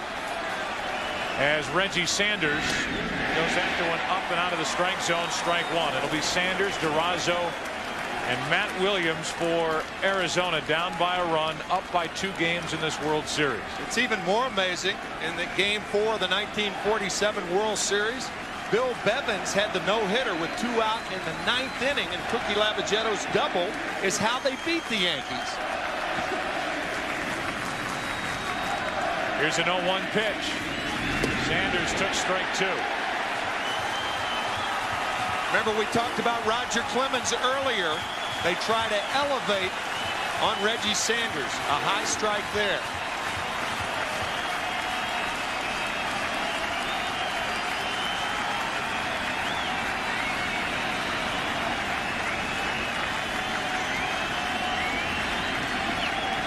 The Yankees at the start of this run back in '96 lost the first 2 games here at home and went to Atlanta down 2 games to none. Joe Torre put the ball in the right hand of David Cone, who pitched 6 innings. He and the Yankees turned that series around. They won game 3 and won 4, 5, and 6 to win it. Joe Torre has always talked about the importance of game 3 in any series, talking about a best-of-7 series. Obviously, in the best-of-5 division series, he put the ball in the hand of Messina. But tonight, he put it in the right hand of Roger Clemens, and boy, did he come up with arguably his most important outing as a Yankee. Here's a 0-2 pitch. 1 ball, 2 strikes. One thing to keep in mind, Jorge Posada, we mentioned earlier, has 18 or had 18 pass balls this year. The pitcher that he has the most trouble with is Mariano Rivera. So Rivera is tough to hit and tough to catch. 1 ball, 2 strikes. Sanders strikes out.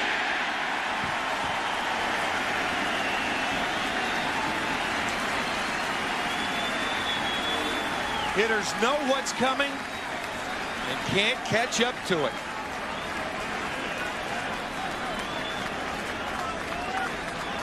When people don't take the offensive totals as seriously now in the postseason because of the extra chances, the extra rounds with the playoffs, as opposed to how this game was played before 1969 or how it was played before 1995, now with the division series, as Durazo fouls it straight back. Well, you certainly have to look at the other side of it, and that is the pitching side of it, and all of the opportunities Rivera's had to have an off night. This is his 49th career postseason appearance, and his ERA right now is 0.73. 1 out, nobody on. Durazo, the tying run at the plate, takes a ball. It's 1-1. And Durazo with power to all fields. We showed you earlier the home run off Tommy Glavine to clinch it for the Diamondbacks in game 5 down in Atlanta.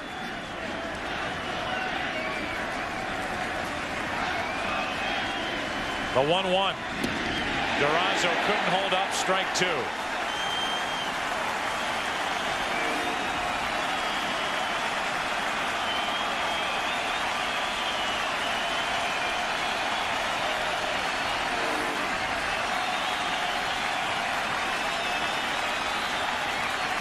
One out, bases empty. And a foul into the seats, and there's a broken bat for the offseason woodpile that Mariano Rivera adds to during the course of the season. And now here, as the temperature drops, not only a broken bat but stinging hands for Durazo. But an idea about the style of Rivera. When you do hit it on the good part of the bat, that ball was just above the trademark, you pull it foul because of that inward darting movement to left-handed batters. In case you're wondering, Rivera allowed 5 home runs during the regular season as he piled up 50 saves. A 1-2, 2 out.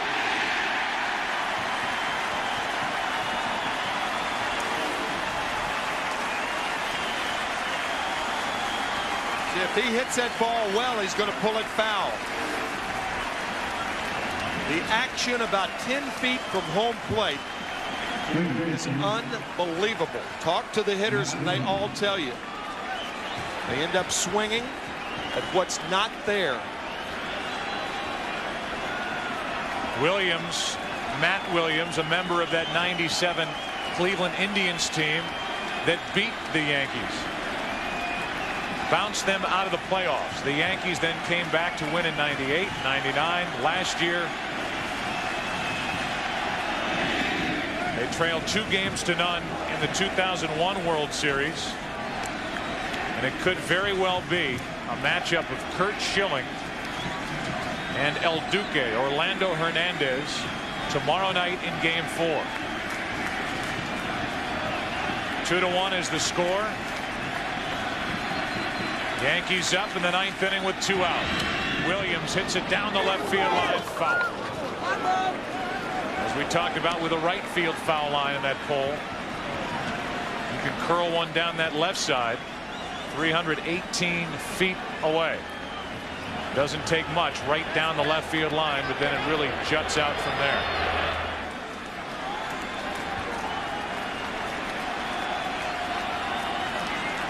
Rivera has faced 5 Diamondback hitters, struck out 4 of them. A 1-1. 1 ball, 2 strikes. The Diamondbacks down to their final strike of the night.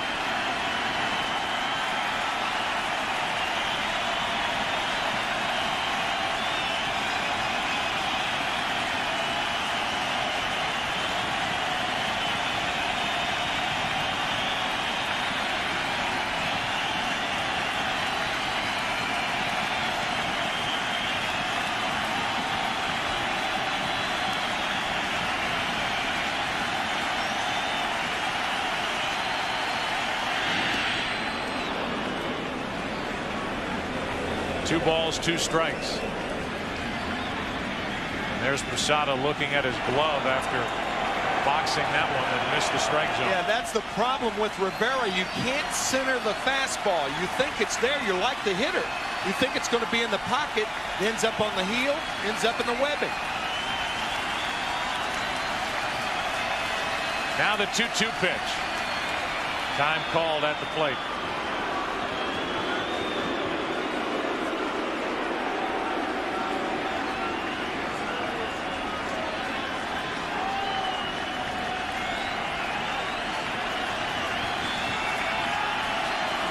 Time called again as Williams gets out of there, and Rivera showed a little frustration. Now the 2-2 pitch. Full count with Mark Grace, the left-handed hitting first baseman, waiting on deck. Good at bat by Matt Williams, laying off some very, very difficult pitches. Williams the only RBI tonight for Arizona. Coming off that 3-run homer in the 7th inning of Game 2. 3-2 pitch. Got it down toward the end of the bat. Stays full.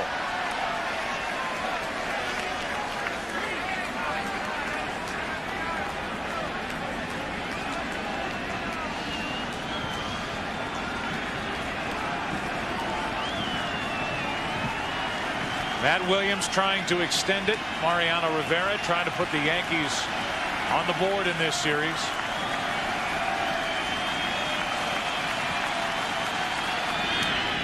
That'll get back and out of play, and the good at bat by Williams continues.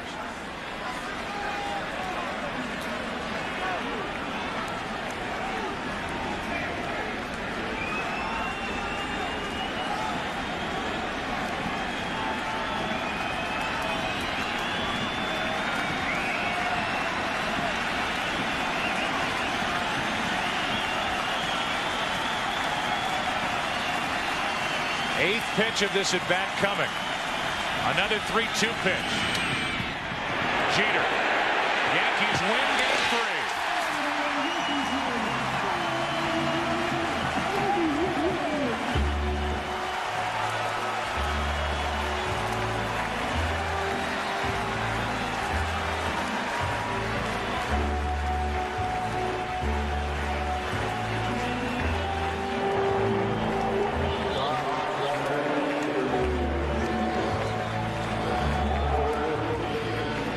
Scott Brosius with the game-winning RBI, and the Diamondbacks came here to Yankee Stadium, played a sloppy game defensively, got a tremendous effort out of Brian Anderson, their 29-year-old left-hander. Mike Morgan, as you heard Bob Brentley say, broke the bat of Scott Brosius, who ended up floating a base hit into left field to put the Yankees on top for good. And then after 7 strong innings from Roger Clemens, Mariano Rivera came in and did his usual work. Fairly stated, Joe. The Diamondbacks helping the Yankees out really more than the Yankees helped themselves out. As we said, the Yankees not swinging the bats worth a tap, but end up winning 2-1. 2-1 the final. You could make the argument the most important start for Roger Clemens in his days as a Yankee. Bad hamstring and all, 7 innings, 1 run, 3 hits, 9 strikeouts. He got it to Mariano Rivera, and the Yankees win it 2-1.